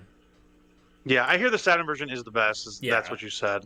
But that PlayStation version, I was like, what am I looking at? This is crazy. That's awesome. It looks awesome. I will definitely play it. But yeah, basically, I'm just setting up my emulation station. The real issue, for me, is I want to play all the Xeno games. So that would be Xenogears, Xeno Saga, and then Xenoblade Chronicles. I finished Xenoblade Chronicles this year. Absolutely adored it. I love that game so much. One of my favorite RPGs ever. Oh, it's so good. Like, it's a slow build, but once you get to the end, like, everything comes together. And that's kind of like not a great pitch for it, but it's world building. And it's super easy to play. It's not a hard game. But I wanted to play all the Xeno games. I have Xenogears and then Xeno Saga 1 and 2 on PlayStation, original PlayStation hardware. I have it on disc. But Xeno Saga 3, this is the issue I have. It is one of the rarer games on PlayStation 2. So it is like $300 to $400 anywhere you look, especially in our local game world. They had a copy up for $400 with the manual, which was sick. I thought it was super cool. But I was just like, I cannot in good conscience spend this money to get this game just to check it out. I just can't do it. Yeah. And I like what I played of the original Xeno Saga. I really like it. As far as I know, it is a inspiration of Xenogears, but not a direct sequel. And then Chronicles is an inspiration of the ones before, but not a direct sequel to Xeno Saga, but Xenogears. Or sorry, no, not a direct sequel to Xeno Saga, but it is to Xenogears. I'm sorry. There is the main character of Gears in Chronicles 3's DLC, I want to say, which is really cool. So like they kind of talk to each other in some ways. Apologies for the kind of back and forth on that. There are crazy names each way you put it, but I wanted to play 3 is the most part is the final part of this. And I just couldn't. I didn't want to cough up $300-400 to do it. Just didn't want to do it. So I was just like, I'm going to emulate this. So I got PCSX2 on there, and I got a found a ROM. A legal ROM, guys. Don't it's completely legal. I ripped it from a PlayStation, the whole thing. Absolutely Ripped it out of the PlayStation physically. Yeah. Yes. Yeah, that is exactly what happened. I made sure to do it the legal way, federal government. But anyway, I have it running on there along with a bunch of other stuff. Kind of getting my situation. I got all the Game Boy games on there. I got all the Game Boy Advance games on there. I want to be able to touch every era of video games and go like, hey, I at least have a passing interest in some of this stuff, and I have touched some of it as well. So that's kind of what I want to do with this. But yeah, just kind of setting that up and fiddling with like RetroArch has been really fun. And another question I had for you. So we're going to talk about this in our topic, but saves in like ROM games for like Game Boy Advance stuff, like for instance, Pokemon. We're going to talk about Pokemon here in a minute. Am I able to play it on emulator and then mod it to get my save from emulator to the 3DS Virtual Console games? Is that possible? Because if so, I'd like to play on my television. I don't think that is, though. I want to say yes, but it takes a lot of effort, and I don't know how worth it that is, to be honest. I don't think so. Your face was just completely befuddled. You're like, I think I know what you're talking about. Well, yeah. I know what you're talking about, but I was like running the scenario in my head of how I would go about doing that, and I was getting a headache trying to think of how I would get that save file to my 3DS. So bet it might not be worth it. Yeah, I know it's possible. I those games on I don't TV. know if it's worth it. Yeah. We'll get into what we're actually doing with that later, but I was just trying to see what the ins and outs were. Yeah, I've got a one of those PS1 classic consoles, those like little like tiny little Raspberry Pi sort of consoles. I got it for like $20 on Amazon. It's been absolutely one of my favorite like emulation consoles because I'm a huge PS1 fan, obviously, but also it plays everything up to like Game Boy Advance like stellarly, and like not really great for N64 in my opinion, but obviously plays any PS1 game you throw at it, and PSP games as well. It plays those just fine. So that's cool. Yeah. But yeah, I've played a lot of GBA on that. That's kind of what I was getting at. Yeah. Yeah.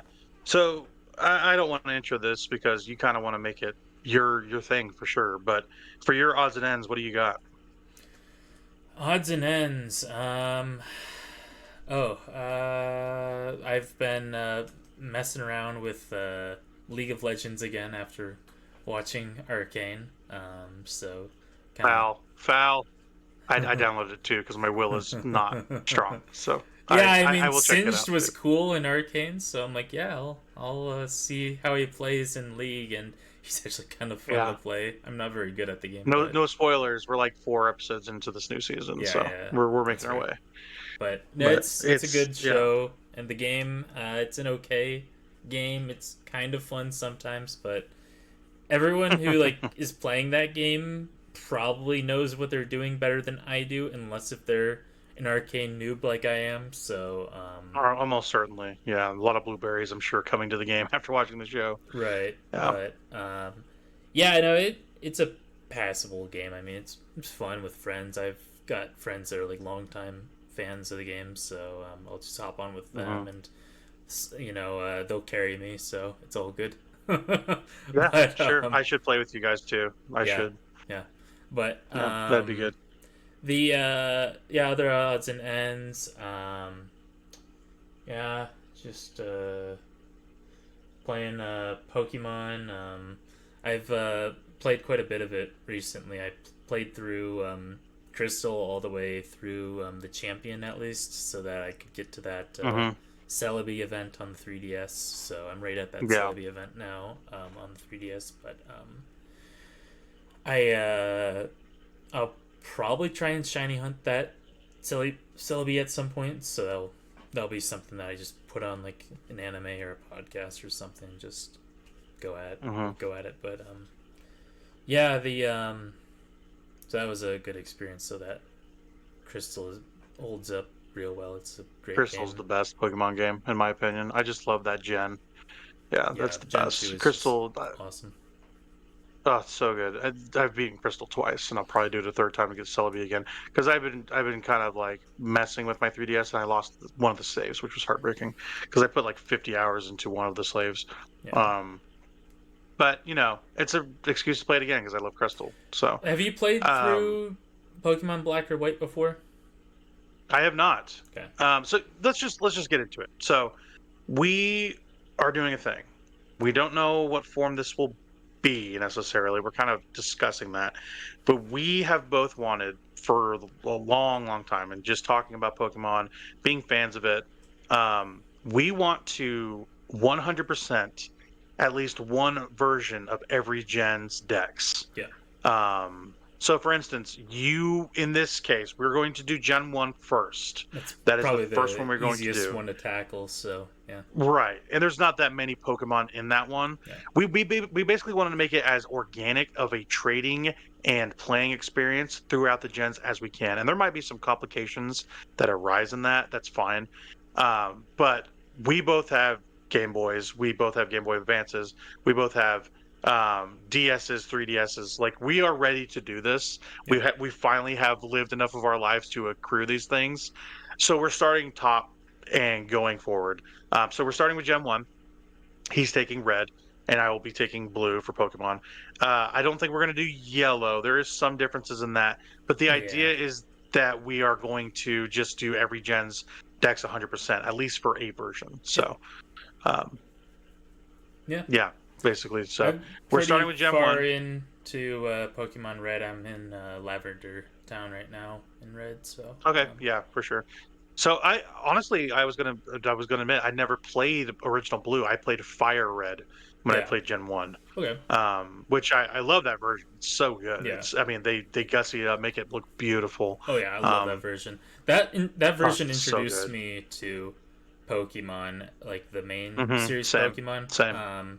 Yeah, 100%. I never actually played it as a kid, but I had a friend who kind of showed me it as a kid. But the first Pokemon game I actually touched was Pokemon Coliseum on the GameCube. So that was the first one you touched. Yeah, wow, that's crazy. Yeah. But yeah, I like Coliseum. Okay, I prefer I prefer like the mainline ones. Well, I guess Coliseum is mainline, but it's a different thing. Yeah.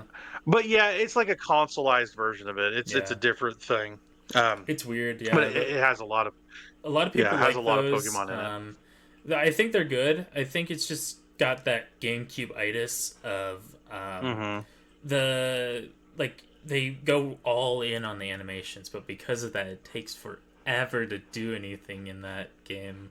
It's the same problem I have with Fire Emblem Path of Radiance. Like, you can't skip the animations, so it's either you have the animations or you turn off the animations, and then you still have to sit through like all like the enemy units like moving, because you can't skip that either. Right. You can't skip anything.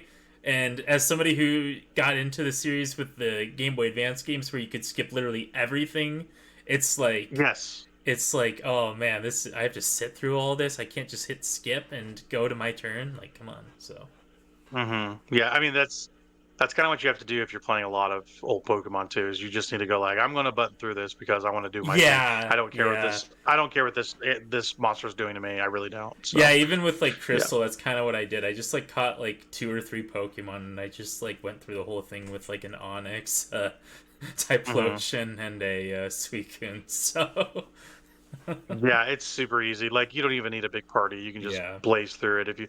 If you get your like first or second Pokemon, there's some early fights that can be an issue when it comes to type, but really it's not that. You can overcome it. They usually like whiff on an attack or two, and then you're like, okay, I win. Yeah, even like Pokemon Red.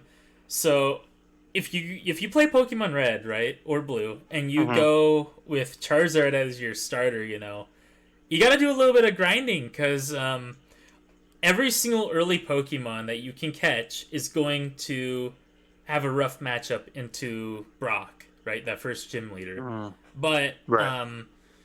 they fixed that in Yellow. They made it to where there's a ton of Pokemon that learn fighting moves early, or you can just straight up catch Mankey before that gym. But yeah, original Red and Blue you could not do that, and any like Pokemon that did learn fighting moves learned them like way, way, way late. And so, Right. but I figured out that it, and I mean I've played through this game before, so I knew it wasn't impossible. I don't remember if maybe I did. No, I've played through it with Charizard before, so I probably did the same thing before as I did this time. Is I just overleveled that Charizard, got him to Charmeleon, and then just used special moves because Brock's team is just, even though fire is not going to be effective, his team's not very specially defensive at all, and so you can just spam special moves like fire moves, and that'll do it. That's before the physical special splits, so every fire move that you use is going to be a special attack. So Right. Yeah. It's that. Like I said, that early game is a little tougher than other Pokemon games. Like you said, they changed it in Yellow to make it more. You can do different things to attack a certain situation. yeah, But those games are like baby's first RPG. They're easy anyway, yeah, and they don't take very long, especially for that original gen to get the 151. So, yeah, or 150 or whatever you want to call it. There is Mew you can get, but it's kind of like a glitch thing. yeah. So I'd like we will have an opportunity to get a Mew at some point. So we'll attack it when we can. I think the Let's Go games might have Mew. I think you can get. You Maybe can I'm get wrong. Mew if you buy the Pokeball accessory. So there's like a accessory that lets you control the game with a Pokeball. It's like a $60 Right. controller that's just a Pokeball. But I mean, I've got I mean, yeah, Mews aren't really that hard to come by. I've got a couple of them in Scarlet and Violet just for like events and stuff that I've done. So Right. they're certainly not that hard to come by. They're not the rarest thing ever anymore. But No, definitely not. Yeah. Yeah. I mean, there will be an opportunity to get them. The hardest things that it's going to be the mythical stuff and the event Pokemon. That's going to be tough. I don't know how we would be able to do that aside from just paying attention to new releases. But there will be some that show up. We'll see. Like, it's going to be tough to get a Hoopa or whatever. It'd be nice to get a Hoopa. I love Hoopa. He's cool. Hoopa's cool. But like Marshallow's cool. Marshallow's cool. Yeah, those are some of the weirder ones. Genesect is probably one of my favorite mythicals of all time. Genesect, right. I love Genesect. But yeah, like I said, we're gonna take it by gen. When it comes to like the Ruby and Sapphire stuff, I think we might just do the remakes. I think that's what we talked about. But Yeah, if not, we that's can do the acceptable. original. We talked about doing the remakes. They're the same game. They're just gussied up, and Yeah, we'd just we'll probably be catch playing a like the lot of Ho them, so. Index if we did like the remakes instead of like worrying about anything outside the Ho Index. But Yeah. The idea is to just say like, hey, we went to every gen, we 100% of the decks, and we caught them all literally. Like every one you can catch in a given game, we want that. yeah, So it's not to have like a living dex necessarily for everything. That's not the goal. It's really we're going to be for the version specific Pokemon, we're going to be touch trading them for the most part. just to Unless kind we of just get have like like the full experience of each gen. That's like our main Yes. focus, I think. Yeah. Because that's what's So- lacking with Pokemon. Like my experience is not being able to play those games growing up, and then not being able to trade with people also because I didn't know anybody that played them besides you. At some point, you did end up playing them, but early in our childhood, we definitely never did because they were like a no playing Pokemon Right. for whatever reason. So The but yeah, we don't know what kind of feature how this is going to manifest, but go ahead. Yeah, I mean, my experience with it, like I was saying before, is kind of weird. But the first game that wasn't like emulated, or because I emulated Pokemon Diamond back in the day before like the Platinum ROM was even out there. But that was a rough game. Diamond, Pearl, oh man, those games are rough.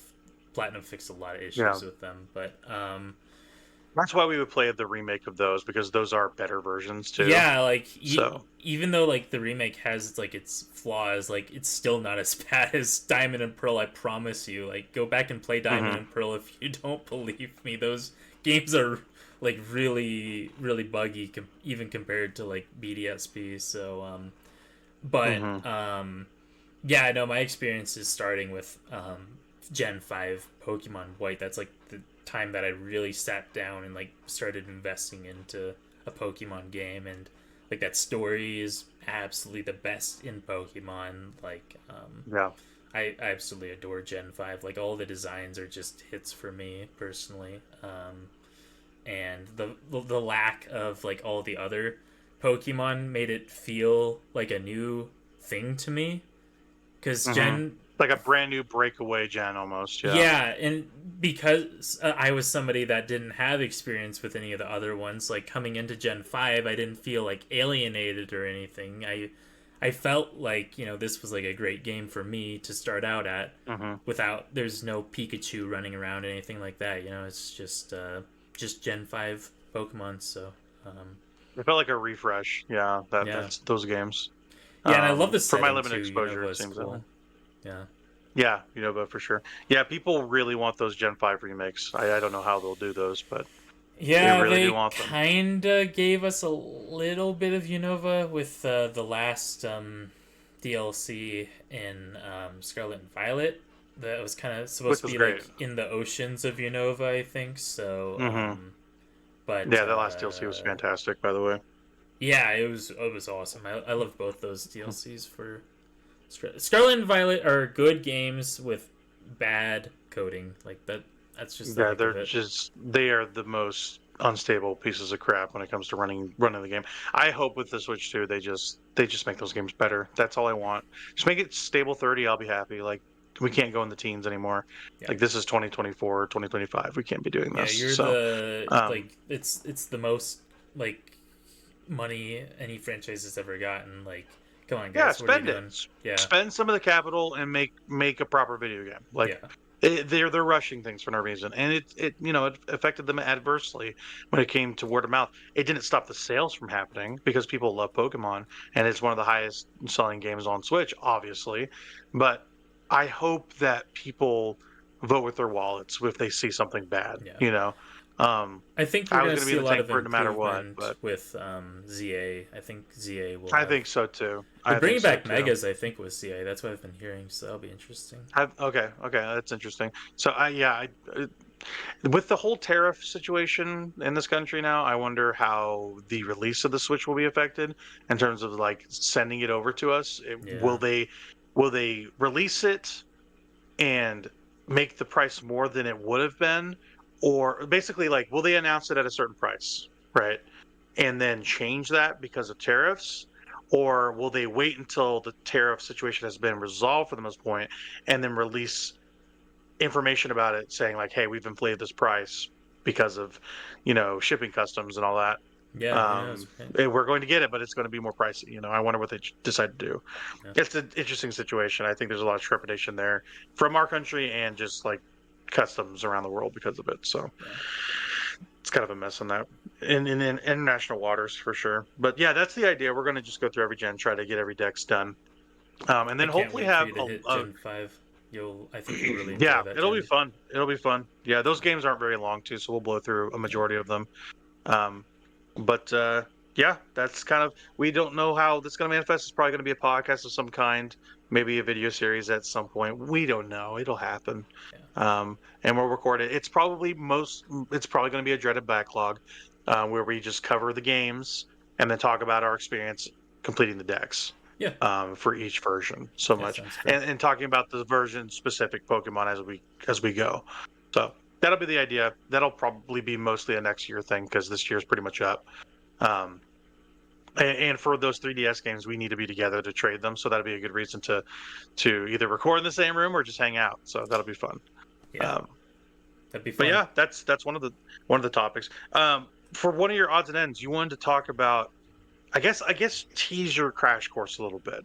Yeah. So I've been giving it quite a bit of thought, and I think for the next crash course I'm gonna be doing on like dreamlike games, and there's Yeah. like a lot of ways I could go with that, but I want to keep it sort of condensed and structured into like a sort of theme, so that it doesn't go all over the place, because I could go all over the Yeah. place with that topic, but Do what so you want. I mean, yeah, I'm happy to, even if there's multiple installments of this topic, that'd be that's cool. what I'm thinking. So I'm thinking this first installment is going to be on games that are more what I think of as like I guess your utopic sort of dreams, or like just like your like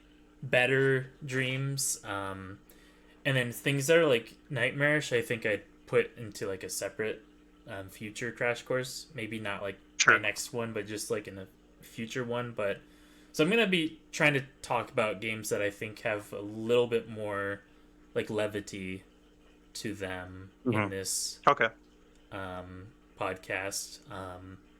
Just in terms of theming, pretty much. Yeah. Yeah, yep. So, but I'll come up with a list of some interesting ones and talk about them. It'll be just stuff that's like kind of personal to me, that I enjoy. So, yeah, Okay. Sweet. So that'll probably most likely be next week, yeah, right? yep, Um, so there's going to be some holiday differences, I'm sure. Like for instance, like Christmas week, I'm gone for most of it. So if there's an off week or a podcast, we either might do it before or after we kind of move and shake.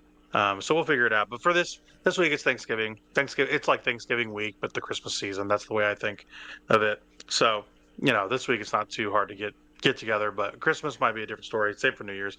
I don't have any New Year's plans normally, and maybe Noah does. I don't know.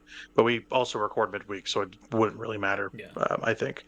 So yeah, there's basically the crash course for next week. I'm excited to hear it. It's going to be great. I really do think, because I love, you have an extensive knowledge of PlayStation 1 specifically, that I'm excited to kind of turn the faucet on and kind of wash over me. yeah, yeah. I love my So PlayStation One stuff. So I'll yeah. try not to keep it Um, only into that console, but there'll probably be a lot of contenders in there. I So like it though, because you're an expert on one thing. I not just one thing, but that thing specifically, you have a very close tie to. I like you being able to speak to it. That's cool. That's cool. I like that. I feel like I can speak to like the PlayStation 4 era a lot, and like the Xbox 360 area. I can really talk about stuff you're really focused on, that you've really had a lot of exposure to. I love yeah, that. Um, but yeah, Thanksgiving's tomorrow. We're kind of going to see each other's families, or specific families. You're going to go see your mom, and I'm going to go with the wife, and we're going to go to her uncle's house. He's hosting over in fun. Marysville. Got a little bit of a drive ahead of me tomorrow. I think the roads are going to be kind of nuts, but yeah, because it's like the night before Thanksgiving, Thanksgiving Eve. I kind of wanted to bring the topic to your attention. What are you thankful for in terms of games and in terms of life? I guess we can. This is an evergreen, open topic. I don't even know really what I'm going to say, but I wanted to bring this to you. Interpret this how you like. I'm feeling in the thankful spirit. What's something that evokes thankfulness in yourself for either games or in life? I guess you go ahead. Yeah, so this is, I don't know, this is kind of a topic that I've wrestled with for a long time.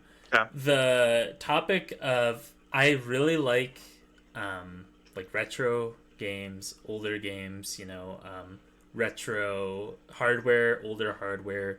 That's just kind of my vibe, my thing. I got the tube TV behind me with the PlayStation 1 Yeah. games, That's just kind of my vibe. So I would say that, because a lot of times I can get in my own head and I can think, man, I wish I was, there when these things, released, and actually, was like an adult back then playing these things at Sure. release. But at the same time, like those, a lot of the things that I really like the niche retro things, they weren't really that accessible as much as they are today. So I think, Mhm. I have a lot of thankfulness for living in the modern era, just so that I can get hold of retro hardware and retro games that I wouldn't have otherwise gotten around Oh been yeah. able to access, or like games that like didn't even like have translations back when they Oh, released. that's a big But one. That's a huge yeah, one. Yeah. like there's Yeah, like just so many like fan projects, or even just like nowadays mhm. developers are like a lot of times just bringing those into English now, because they realize that there is a audience English audience out there. And so I'd say that's probably the biggest thing I'm thankful for, is like the accessibility of games that I'm interested in. Yeah, yeah. That is a huge one. That whole translating, that fan translation stuff, that's a Yeah. huge one because there are wide swaths of games that come to the West that have releases that do not come to their country. For instance, they're like the Tales games. There's a couple games that have never been translated, so people have gone back and fan translated Tales of Destiny, which is the one PS2 game that never got brought over, which Okay. is super cool. And then I was looking at one I downloaded recently, Boku no Natsuyasumi. It's like a kind of like a slice of life simulator. The second one they fan translated, and it took a long time to do. So they only did two, as far as I know. But they translated that as well, and I think that's also a PS2 game. But yeah, I'm thankful for that as well. Piggybacking off of what you're saying, Yeah. because having games that are that have been previously released, but people are either interested or passionate about, and having this fan effort to translate these things is super cool, and I feel like it's worthwhile because it helps preserve it in another language and um in another form for people that don't speak the original. And I think that's just good for game preservation as a whole. I like that. I think that's good of people to do. And it's thankless work, like usually these fan translations, they're not paying for them because they didn't make the game. They're just translating it. So they're just kind of doing it for the love of the game and Yeah. just putting it out there for people, which is super cool. And if you're on a, don't I didn't say this, but if you're on a certain website, some ROMs are just fully patched in with your English VO, English writing, everything. So I think I know that's an which also website you're talking about. Yep. yeah, right. But you don't have to apply anything. Like they're ready to Hmm. make like you down this you're ready to go. You Yeah. know, Yeah. That's a great. that's also relatively that's a new practice too that I Yep. really appreciate. Yep. So, but yeah, thankful for that too. I 100% agree. What else? Yeah. I mean, I would say just like I guess another like really hot topic in gaming is like, oh, gaming is dying. Gaming is, there's just so much negativity in the gaming space. But like, honestly, Yeah. gaming is better than it's ever been. It's just a Hmm. booming, like growing, stable market. Like there's just so So much stable. variety Yeah. in games. Like you can find games being produced today that can cover any niche that you're interested in. I have my niches. Like they're Hmm. very very very niche, as I've described on this podcast. And I'm always Sure. finding games that spark my interest that are like, oh yeah, this hits my niche just fine. Like I might go back to like my retro stuff, and be like, yeah, I like this a lot, but I can still appreciate, a modern attempt at, a niche genre or a niche idea. So I'd say just like the diversity of like games that are being created or being released. Like, for instance, Ratatan is gonna be hitting that niche for me. Hmm. That's one of my Yeah, big for sure. niche games that I'm really gonna enjoy. So Yeah, yeah. I'm thankful for indie games and indie developers, because whether you want to recognize it or not, they are the pillars that are holding up the gaming industry right now, yeah, especially when it has been so turbulent as of late, with careers kind of spiraling and companies, becoming insolvent and just the entire nature of the industry being kind of chaotic.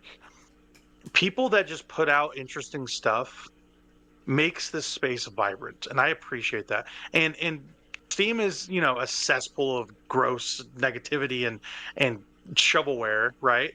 But it's also the fostering, new ground of interesting talent, of new games, of fun ideas, like games that would not be supported over a AAA runtime length or budget can be put on Steam, put on Xbox, put on Switch. It's usually Steam or Switch that get most things first, Yeah. because of those are the larger platforms, right? Yeah. But little ideas like a mouthwashing or like an Arctic Eggs, you would never play that on, from Ubisoft or from Disney Interactive, whatever you want to call it. Like bigger places like that. Activision's not making an Arctic Eggs, that sort of thing. But having these little bursts of creativity thrown at you in certain ways for cheap prices too is something I'm thankful for.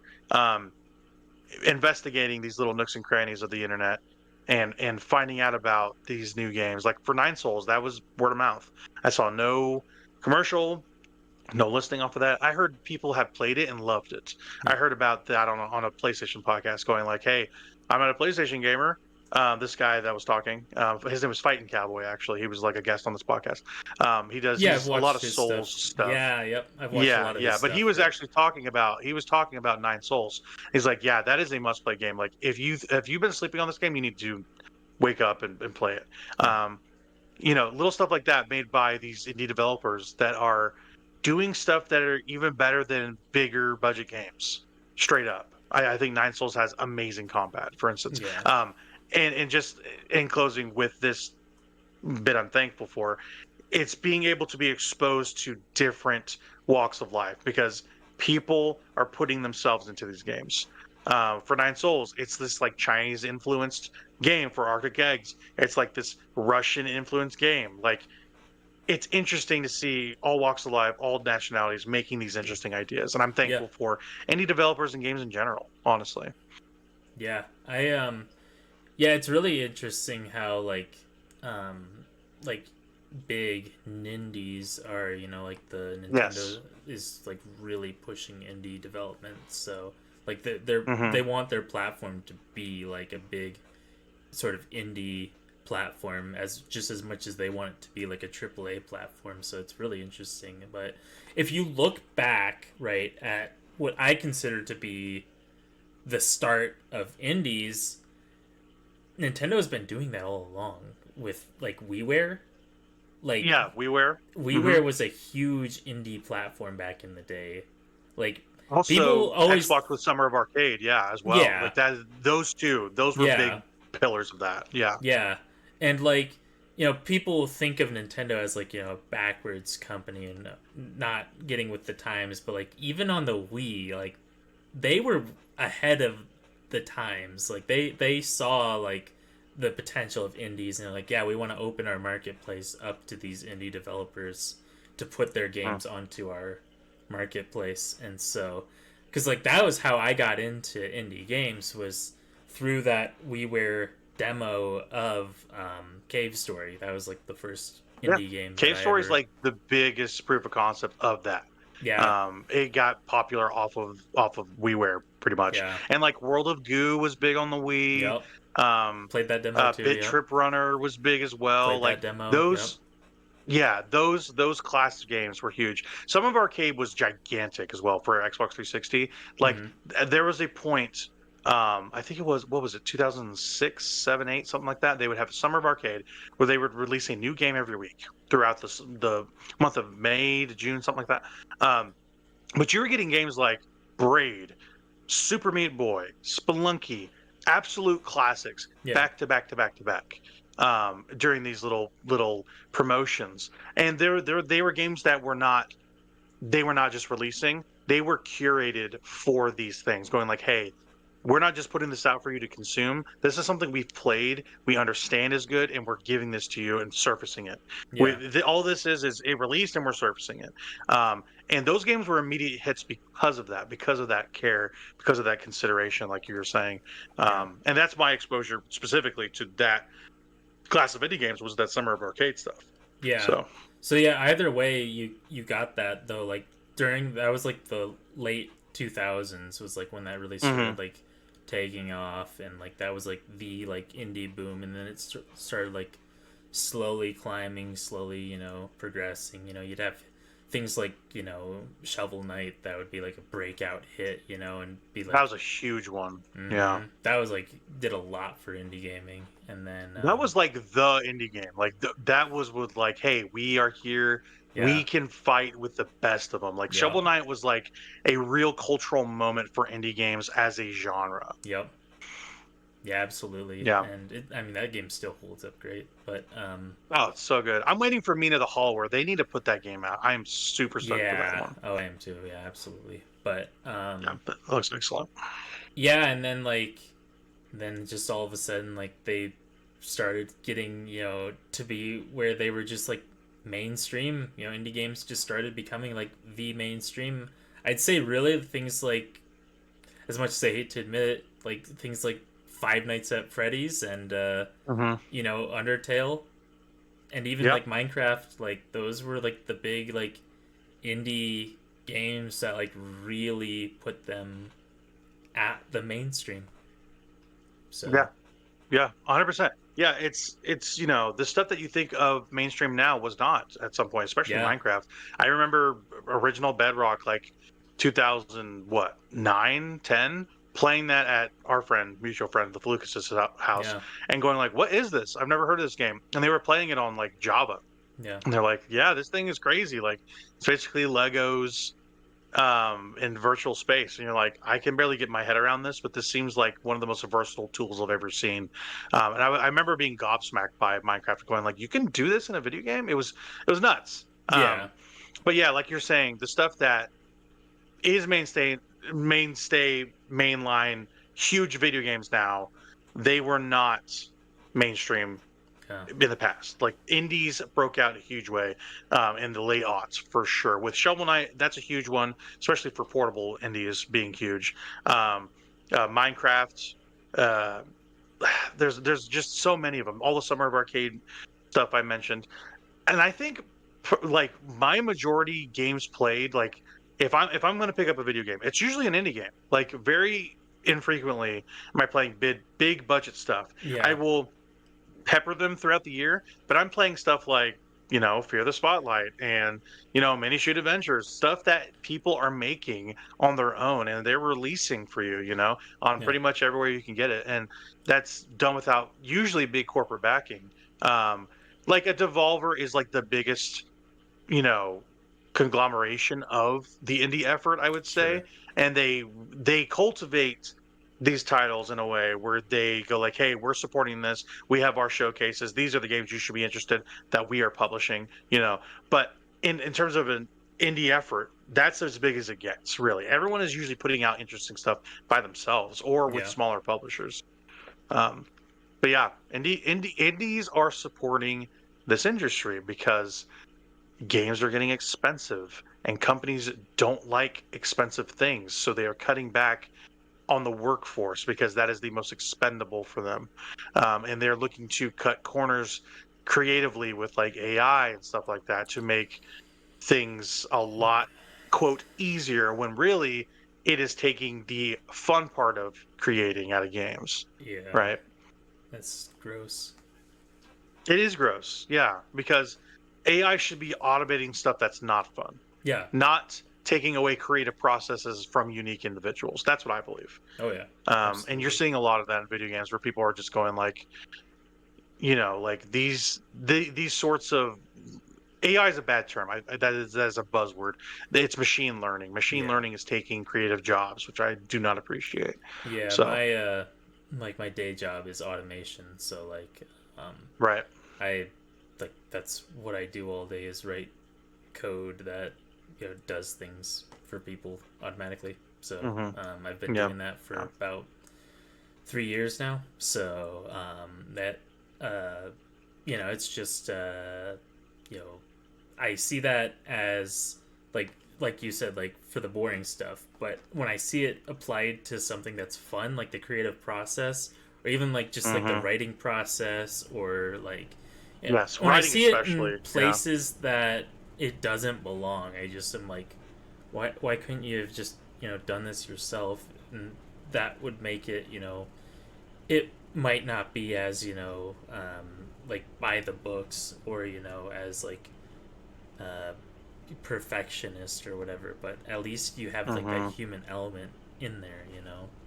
Yeah, yeah, yeah. Machine learning is removing that human element and making it less special Yeah, and more automated for no reason. And I think that's something that I think is a trend people are chasing, and it's not going to last, I think. I think yeah, that bubble will AI is burst. inevitable no matter what, but I don't think that this form of it is going to mutate, I think. Yeah, Um, you don't want chat GPT writing your games. You just don't want that. It's just no, not going to be something that is consumable for the regular person. So, no, that's um, how you get Concord. uh, well, that honestly was just the wrong efforts being placed, right? And also, you know, that new secret level is coming out. I think it's December 10th. So when that comes out, we will be talking about it, and we will talk about Concord. Concord. Um, yes, stop your rejoicing. I said we would stop bringing it up, but I guess it's pertinent since they are indeed putting out that episode of Secret Level. Um, and I don't know in what form we're going to be discussing it. We've been talking about a another podcast, which is called Tape. Was it Tape Stuck or Yeah, tape what did stuck. we I decide think. on? Yeah, I think we decided Tape on tape Stuck. Yeah. stuck. Yeah. Yeah, just kind of like a review pod for like the Sonic movies and this and anything that we're kind of interested in, kind of be a platform for that. Like when we finish Arcane, we'll be putting that there too. Just kind of talking about the series as a whole, because I think with Arcane season 2, they're probably finishing with that. Um, but yeah, that's kind of the idea. So we will be talking about Concord. I am not thankful for Concord. I am the opposite of that. I am ungrateful for Concord. Yes, there's the thumbnail face that we need right there. Um, Concord isn't the best game of all time. What are you saying? That sort of thing. You're Yeah, killing it's me. horrible. That you're talking a lot of yang about Concord for someone who hadn't played it. So I've explained this on the podcast before, okay? I know, Concord I know. is the perfect game in my head because I've never played it. I never will play it Yeah, because it doesn't exist anymore. Therefore, it is the perfect video game.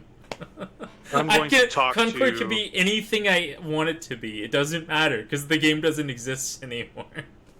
Imagine if Overwatch didn't play as well and all the characters were like beta characters. That's what it feels like. Gotcha. Um, yes, imagine you're playing that and Valorant kind of together, and you have your idea Oh, I of wouldn't what be Concord playing was. Valorant, so. Oh, okay, too good for it. I see. Yeah, playing League of Legends would never step foot into Valorant. What are you doing? Now you get it. Now you get it. Yes, I was struggling to comprehend, but yeah, yeah, not thankful for Concord. In fact, I'd like to watch the secret level so we can stop talking about it on the podcast. That would be great. That would be super. I wish we could just remove this anchor from my proverbial neck. Like I'm done with Concord so much. I will continue eating the Concord grapes, but as for the video game product Concord, the $400 million white whale for Sony, I would rather move on. So What about that Gollum game? Can we talk about that Gollum game? I haven't played it, but yeah, I mean, we can. That'd be a good time whenever the War of the Rohirrim movie comes out. We can talk Ooh, about it yeah, then. I'm I looking guess forward to that one. that looks good. We should go see that together. Yeah, That'd be fun. that'd be fun. But yeah, yeah. In wrapping it up, anything else you're thankful for? I'm thankful personally for my family. So Yeah. I love my family. I have a nice little kid. She's a sweetheart, and she's getting bigger every day. So thankful for my family. What about you? Yeah, I'm thankful for my family I've got here in Springfield, and I'm thankful for having a roof over my head and a job. Yeah, hundred My percent. cats. And I'm thankful. I'm thankful for you, Noah. You're my best friend. So, I mean, we've known each other for years, and I love you, bud. You're a good egg. You're a good Arctic So egg. I would sweet. flip you in a pan and sear you on both sides. That's what I would do. It sounds amazing. Yes, it would be nice and warm and comfy. Yeah, I would flip you. I would flip you out the window into the Russian gulag. Not again. Oh man. Not again. This happened already. But yeah, I didn't put this in our notes, but I guess we've been talking kind of about what we're watching. Anything on the docket for you? We're full Christmas, like 100% Christmas. We watched Once Upon a Christmas tonight for Mickey Mouse, so we're full bore every night from now on. Besides me watching football, is going to be Christmas stuff, and I think the next one we will watch is some Hallmark tripe. So I am gearing. I am putting on my titanium underpants for that. So, Nice. what about you? Yeah, no, I was mentioning earlier I'm getting caught up with the latest season of Bleach. 1,000-Year Blood War. Yeah, that's really awesome. Good. Cool subtitle. I like that subtitle. Yeah, it's awesome. But yeah, let's see. Yeah, Arcane obviously was fantastic. So you finished Arcane at this point? Yeah. Yeah. Okay, I need to move on with it. So yeah, I'll start doubling up on it so we can kind of talk about it. But, yeah. Great show. Yeah, for like anime this season, right? Still been keeping up with Dan to Dan. That's great. Fantastic show. I've gotten behind. I got to get back up on it. I really liked it so far. Yeah, it's really good. Honestly, I saw a clip about, and this is stupid, about someone busting into somebody's house and stealing somebody's kid, and I got really icked out by that, and I go like, I guess I'm not gonna watch this week because I'm feeling sensitive about it, I guess. So I'll get to it at some point. It just hit me in the dad feels. I'm like, this would be terrible. I don't want to watch this. I'll catch up with Dan and Dan eventually, but sorry, continue on. I digress. Yeah. I think a big contender for me, for like anime of the year, it's either gonna be that one or About the Movements of the Earth. Okay, what's that? It is all about the pursuit of heliocentrism from the perspective of like early researchers from like the 15th century being like persecuted by like the church and things like that. Interesting. And like they like have that stuff on like lockdown, like no, any theories have to be geocentric, any research has to be geocentric, and then it's just like these like people are sort of doing their own research on the Earth revolving around the sun instead of the sun revolving around the Earth, and they they're persecuted for it, and they sort of like the real interesting catch of the show is that it's always like they're passing the torch to like somebody else so that somebody else can continue their work and try and outright prove beyond a shadow of a doubt that the Earth revolves around the sun. So it's pretty cool. Interesting. Yeah. So heliocentrism, that's like everything revolves around the sun, right? Yeah. Yep. Gotcha. Interesting. That sounds super cool. It's called About the what? About the Movements of the Earth. I think Orb is the short name of it, but Orb. A lot of people call it Orb. Okay. Yeah. But Orb. Yeah, that rolls off a little better. But yeah. Yeah, it's okay. I gotta check that out. Yeah. Have you heard of Vinland Saga?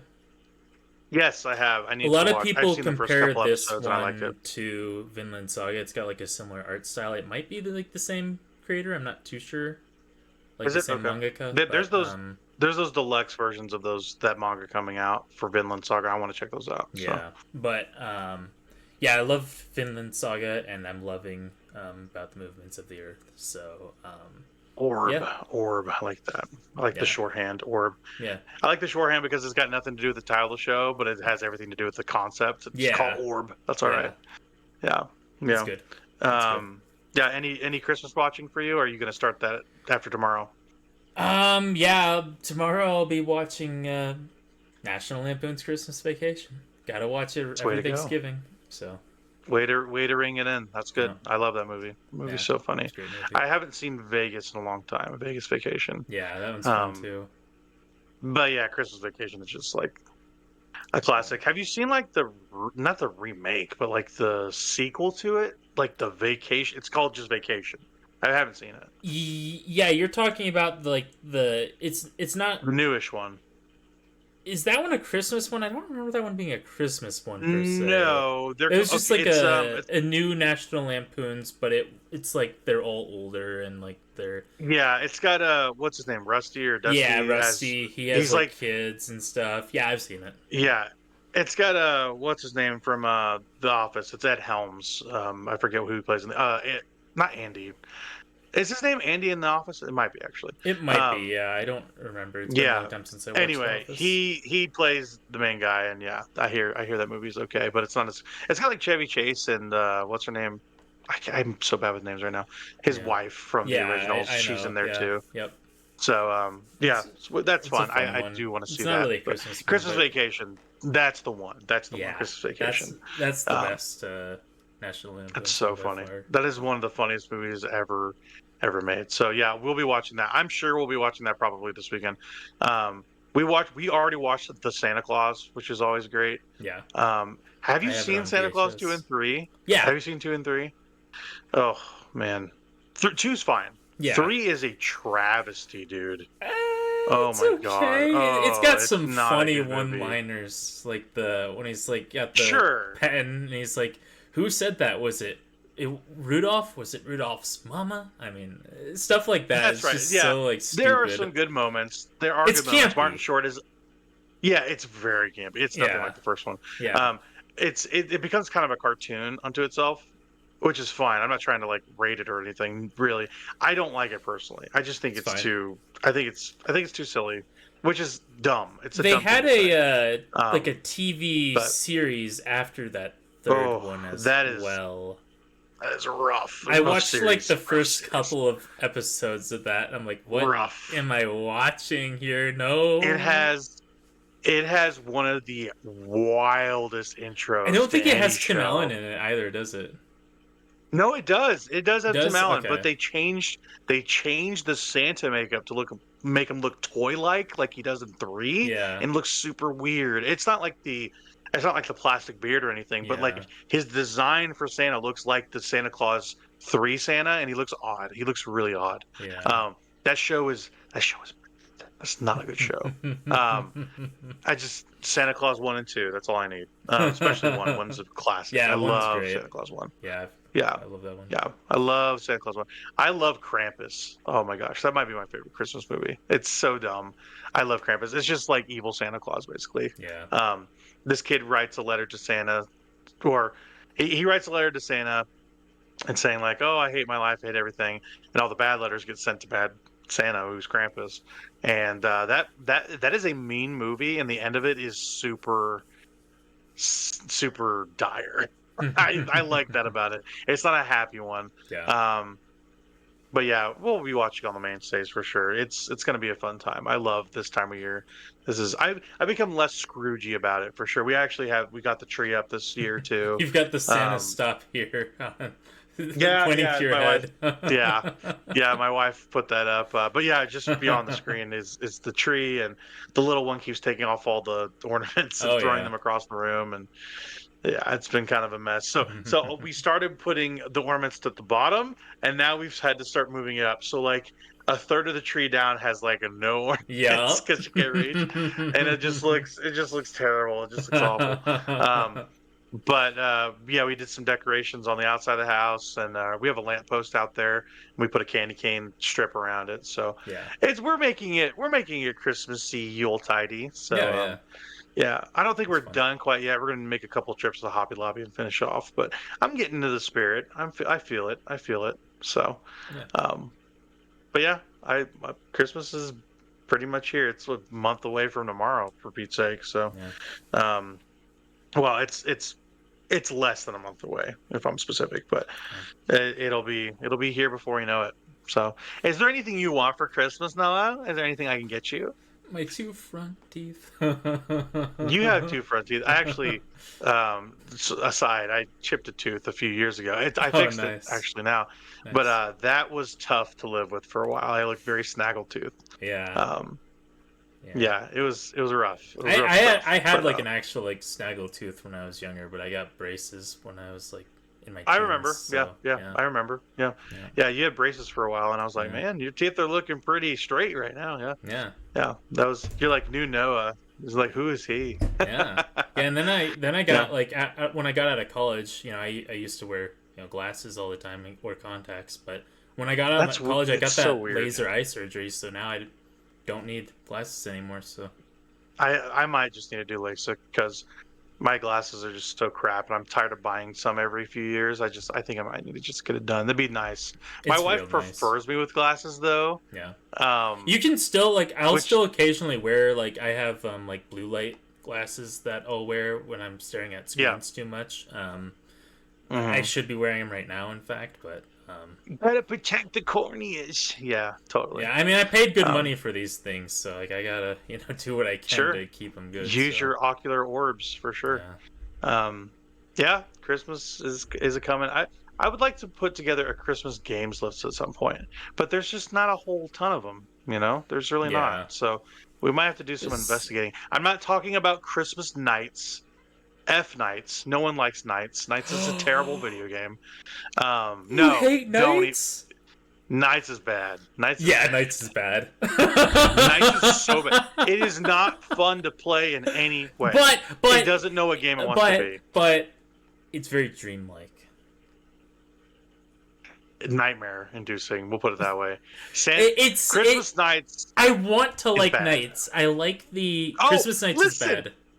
Everybody wants to like Nights. No, that's why you don't understand my backstory with Nights. I mean, I kept seeing it in Sonic Adventure because the pinball had the Nights thing in Sonic Adventure. You would talk to me about Nights like crazy. Like the Wii version of Nights came out. You're like, yes, this is the one. We're going to get into Nights. Yes. I never played it. I still haven't played it. I've never played it. Okay, it was in my Nintendo Power. And it had such cool artwork, and I was like, "Man, this thing great looks." Cover.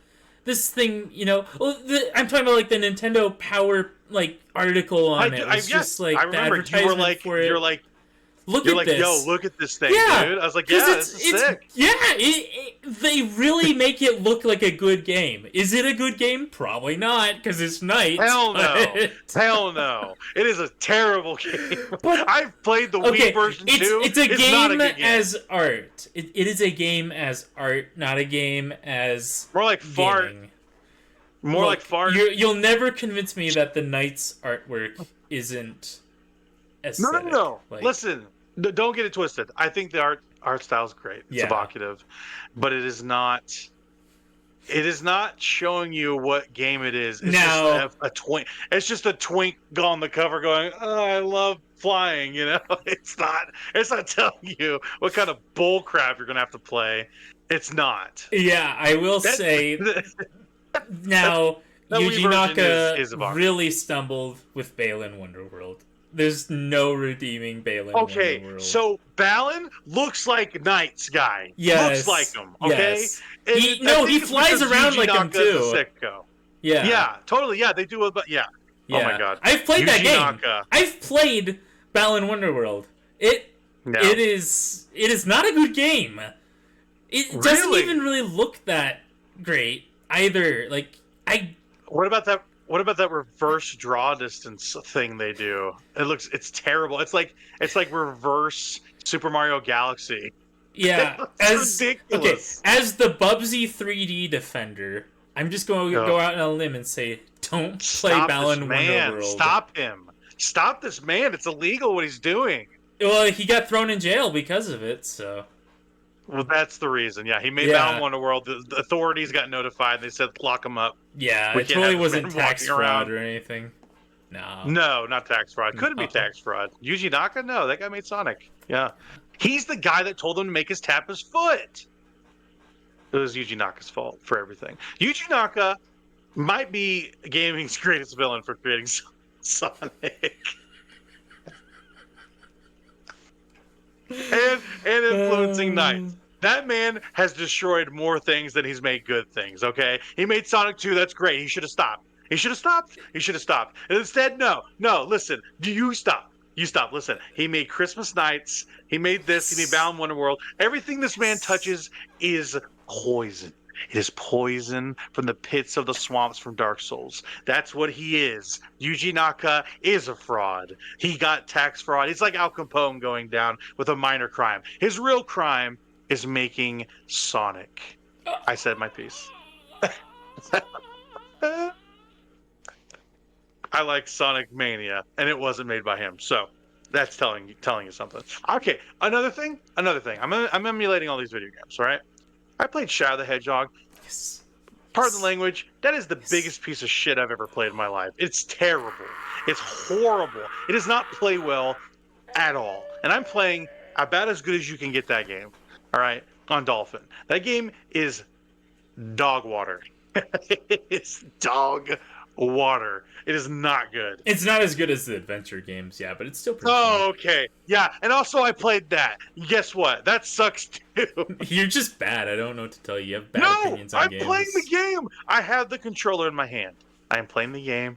I'm going like, okay, what is this fuss he's making about Sonic? I play Sonic Adventure, and he's all going like, Okay, he's Sonic like, Adventure is not that great, but Sonic Adventure 2 is the good one. Sonic Adventure 2 is the good one. Get off of it. You just told me Adventure was good. I played it. Adventure is like, only no, good really because the it's next one. campy. It's only good because it's campy. If you like camp, you play Sonic Adventure. Can't If you believe like less camp, play Sonic Adventure 2. There's still camp. Sonic games are so bad, their fans want to defend them by making fan games. That's what they think about Sonic. They go like, well, you don't like it, we'll make our own game, and all it'll I'm be saying good is, finally. if you play Shadow Generations, I think you'll understand Oh the my- hype. I hate you. I hate you so much. I hate this. I hate this conversation. Shadow I do Generations agree. is good. It's so Generations is good. Generations is the only good Sonic game besides Mania and 2, in my good. opinion. That's a wrong opinions, but okay. But It's not. No. Yeah. Sonic and Knuckles is not a Sonic game. All right? It's not. It's not what Sonic 2 is. It's not what Sonic 1 is. Sonic and Knuckles it should be DLC for Sonic the Hedgehog 2, but they couldn't do it because they didn't have the add-on. No, you're they thinking didn't of decide Sonic. to do it. You're thinking of Sonic the Hedgehog 3. Sonic and Knuckles should have been an add-on for Sonic the Hedgehog 3. Sorry. If you're that's what I meant. gonna Sorry, get after yes. a game, you can at least be I'm accurate. sorry. You're right. Lock-on Crucify me. technology You're right. was made for Sonic 3, but it I'm was sorry. actually backwards compatible, that lock-on technology, with Sonic Okay, 2. all right. And then you could Listen. play as Knuckles in Sonic 2. How cool is that? That's what it was. Okay, all right. Listen, I meant Sonic 3. I said Sonic 2. I apologize. My transgressions are out for the public consumption. That does not mean Sonic and Knuckles is a good add-on. And it adds like an entire Sonic game's worth of content to Sonic. Well, adding a eight whole trash bag to your new trash can. acts or, Adding a trash bag stages. to your trash can just makes it a stinkier pile of doo-doo. Oh, so you're just a Sonic 3 hater, is what you're saying? Yeah, a little bit. Really? A little bit. I mean, I don't like A Sonic little 3 bit. as much as Sonic 2, but No, I think Sonic it's 2 's a- pretty good. I think it's a solid Sonic entry. Like, I like all three of those original ones. I thought they were I all pretty am CD's being a little kinda fun, too. performative. I'm being a little performative, okay? I think 3 is fine. I'm being a little performative. good. What about CD, I think. Nah, CD ain't good. Nah. though? CD's pretty fun. I like the Sonic time Spinball, travel that's thing. where it's at. That's How a about Sonic the fun Hedgehog one. How about Sonic the Hedgehog 4? Yeah. How about that No, that's the real good one. That's what I hear. No, I'm just. No, it's I'm like just that making you junk mad. and Sonic Superstars. Like, no. Yeah, I they heard get the Superstars physics was all not. wrong. Yeah. You know what? Don't Sonic mess with our Superstars. physics. Oh, God forbid. God forbid. Our games aren't broken enough. Don't mess with our physics that we have. Yeah, the Balan Wonderworld team made Superstars, by the way. I hope you know that. Yeah, that's why I didn't that buy is it. true. I didn't buy it. Oh, is that why? Yeah. Yeah. You're like, I smell something foul, and I think it has to do with Balan. Yeah. It was Yuji Naka's Frontiers fault was good. that they made This is a this. fun one. I would like to play Frontiers, yeah, Yeah, at some point. Frontiers is good. I have tried multiple intervals to get into the Sonic series, and it's been many years since you've introduced me to the games, and I just... Adventure 2, Can't that's do like the best one. I heard Adventure was the best one. No, I've never said that Adventure is the best one in my life. I promise you that. Adventure 2 is No, that's the true. best You one. have been consistent with that. The Yeah. chows are where it's at. The chows are where it's at. Shower fun, but just like that story, like I absolutely fell in love with that Sonic Adventure 2 story. Like I still consider that to be one of my all-time favorite gaming stories. It's like campy, sure, but it's just like it boils down like what a good gaming adventure can be.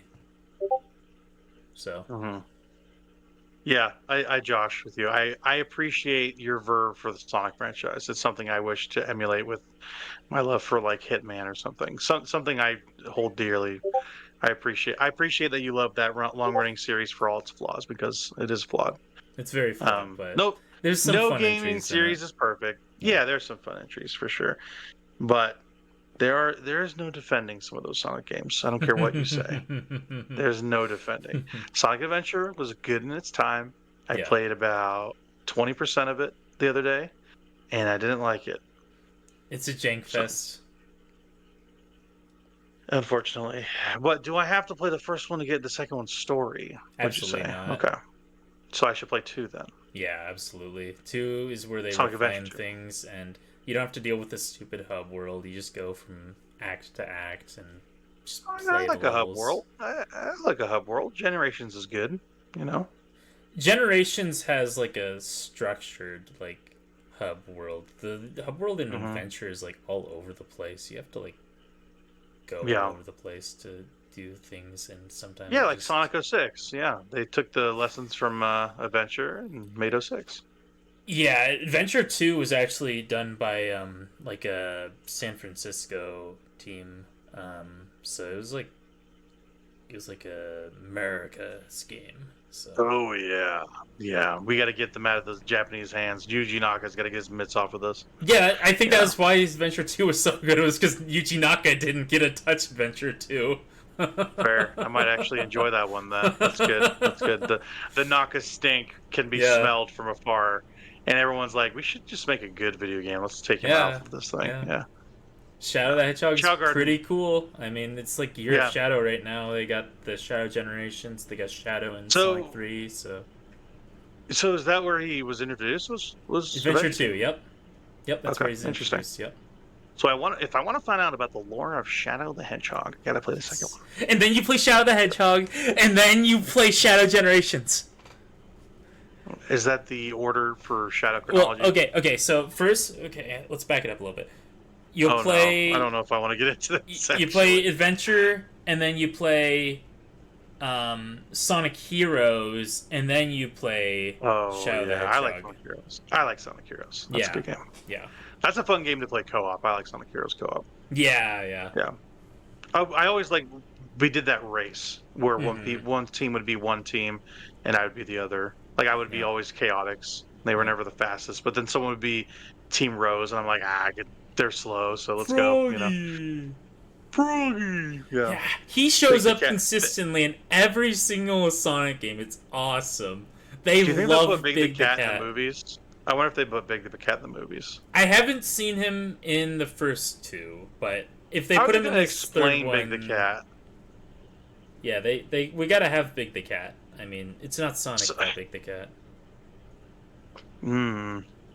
Are they gonna do anything else beside the core Sonic cast? I wonder. Well, they're Like, are already they gonna make? bringing in Shadow. Like that's outside the Yeah, core. sure, but like, are they gonna bring in? Are they gonna bring in Espio? Are they gonna bring in? Probably not. You don't think so? They're not gonna bring in the Rouge. You don't think they're gonna bring No, in she's Rouge? too risque for the kids. She's too sexy. She's got too many boobs. Yeah, Mhm. too much boob for TV. Yeah. Mhm. Is Sonic X the anime any good? Is that any good? Yeah. Is it actually good though? Okay. Yeah. Okay. Especially season 3. Season 3 is like, because the first two seasons, like, it's either kind of just like run of the mill, like Monster of the Week stuff, or Mhm. it's just they're just going through like one of the games, like the stories of one of the games, like Sonic Adventures, Sonic Adventure 2, and putting their own Sonic X spin on it. But then season 3 is like space, like a freaking what do they call them? Like a space warfare sort of Space anime. opera? Yeah, like a space opera Oh. sort of anime. Yeah, it turns into Okay. like a space opera. They're going from planet Just to becomes planet. Macross. Yes, it becomes Macross. It's insane. It's Oh. so good. Yeah. And I Tails have all. gets like sweet for a plant. It's great. Oh wow. Yeah. I have all of Robotech on DVD, so I'm thinking about watching Robotech and Macross. So Yeah, I love Macross. yeah, I we should just do this where I play through these games and I talk to you about them. That would be my best exposure, and then I'll really have a foot to stand on to really say like if I liked it or not. That's what we should do. I How would you tackle that? Would you start with Sonic 1 or what? um I mean I you I just play like the games that you haven't played through yet if you want I to haven't tackle played that. through. I haven't played through all of 3. I haven't played through CD. I haven't played through pretty much any of them but 2 in Mania. Hmm. So there's a lot of work to do. But those Yeah, games aren't all very long, you right? could just play like Adventure 2 cuz like that's like the one that like I think anyone can like if they give it a chance. Cuz Fair. especially like those But what- Sonic and Shadow stages, like they're just so much fun. Yeah. Like the What if I want to speed- see the whale from Adventure? Is the whale from Adventure in 2? No, That's a bummer, man. That's a bummer. you I don't want need to see the him. whale. Adventure's I do need the an whale. okay game. The Sonic I- levels I are will fun, tell you- but I will tell you, I need. There's nothing I need more than the whale. yeah, the Sonic Need the levels whale. are fun in Adventure, but everything else is just kind of like fluff. Look at that orca. He's so big. He broke the bridge. Holy cow, dude. That's crazy. I like Tails' He big. missions in Adventure because you can literally just like fly over like all of the level and just like go to the Mm. goal. You don't have to engage. So Tails. So With the average level. Tails level playing. Yeah. Yeah, you Just just don't fly over engage everything. with the game at all. It's great. You don't need a ring if you don't get hit, right? Yeah. Then you get to the boss. You're like, I'm screwed. I gotta. Yeah. Anyway, It's- that's Stick Drift for this Yeah. week. We've been talking too long. It's bedtime. I gotta drive tomorrow. I gotta get up early. So, yikes! It'll be a good holiday if I can get through it. So, anyway, we'll get into Sonic at some point, right? We'll do Yeah. it. We're just not. We're never going to play Nights. That's what we decided here on yeah, the podcast. yeah. We're not Knights, bad game. There was a Sonic Knights, fan what- game. Of course it's there is. it's Sonic Robo Blast 2. To get this Yeah. freaking Chaos Emeralds in this fan game, you have to play this Knights like mini game. Like the freaking Emerald Disgusting. mini game is basically just Ugh. Knights, and it's Gross. horrible. I'm like, why am I playing Knights? Why am I playing Knights? Who thought this was Yeah. a good idea to make us play Knights to get our Chaos Emeralds? I'm glad that you're not defending Knights. I'm glad we're on the same page as hating Knights because Knights is. I have tried playing Knights multiple times. Yeah, And every time I play it, I'm like, this is the biggest piece of dog crap I've ever played in my life. Yeah, This like- thing is terrible. but the art is just amazing. Debatable. I don't know. I like Take the my art. mileage for that stuff. Right. Yeah. To each their own. Yeah. Every frame of painting, right? Knights is more like nightmares. Am I right? Nightmares. That's what we're having. That's Anyway, the gameplay. we need to end this thing. It's 12:30 at the time of this recording, pretty much. So we're gonna go enjoy our families for Thanksgiving. You enjoy yours and listen to this podcast. And if you don't, we're gonna make you play Knights. So get used to that. Oh, that would be horrible. know. You can't make them So play many Knights. people are going to be playing Knights because they haven't listened to this, and they won't know that they have to because they Yeah. haven't listened. So It's horrible. we'll have to put on an APB for these felons. Anyway, you guys have a good Thanksgiving. We love you. We're thankful for you, and enjoy the drive back and forth to your grandma's house. Later. See ya.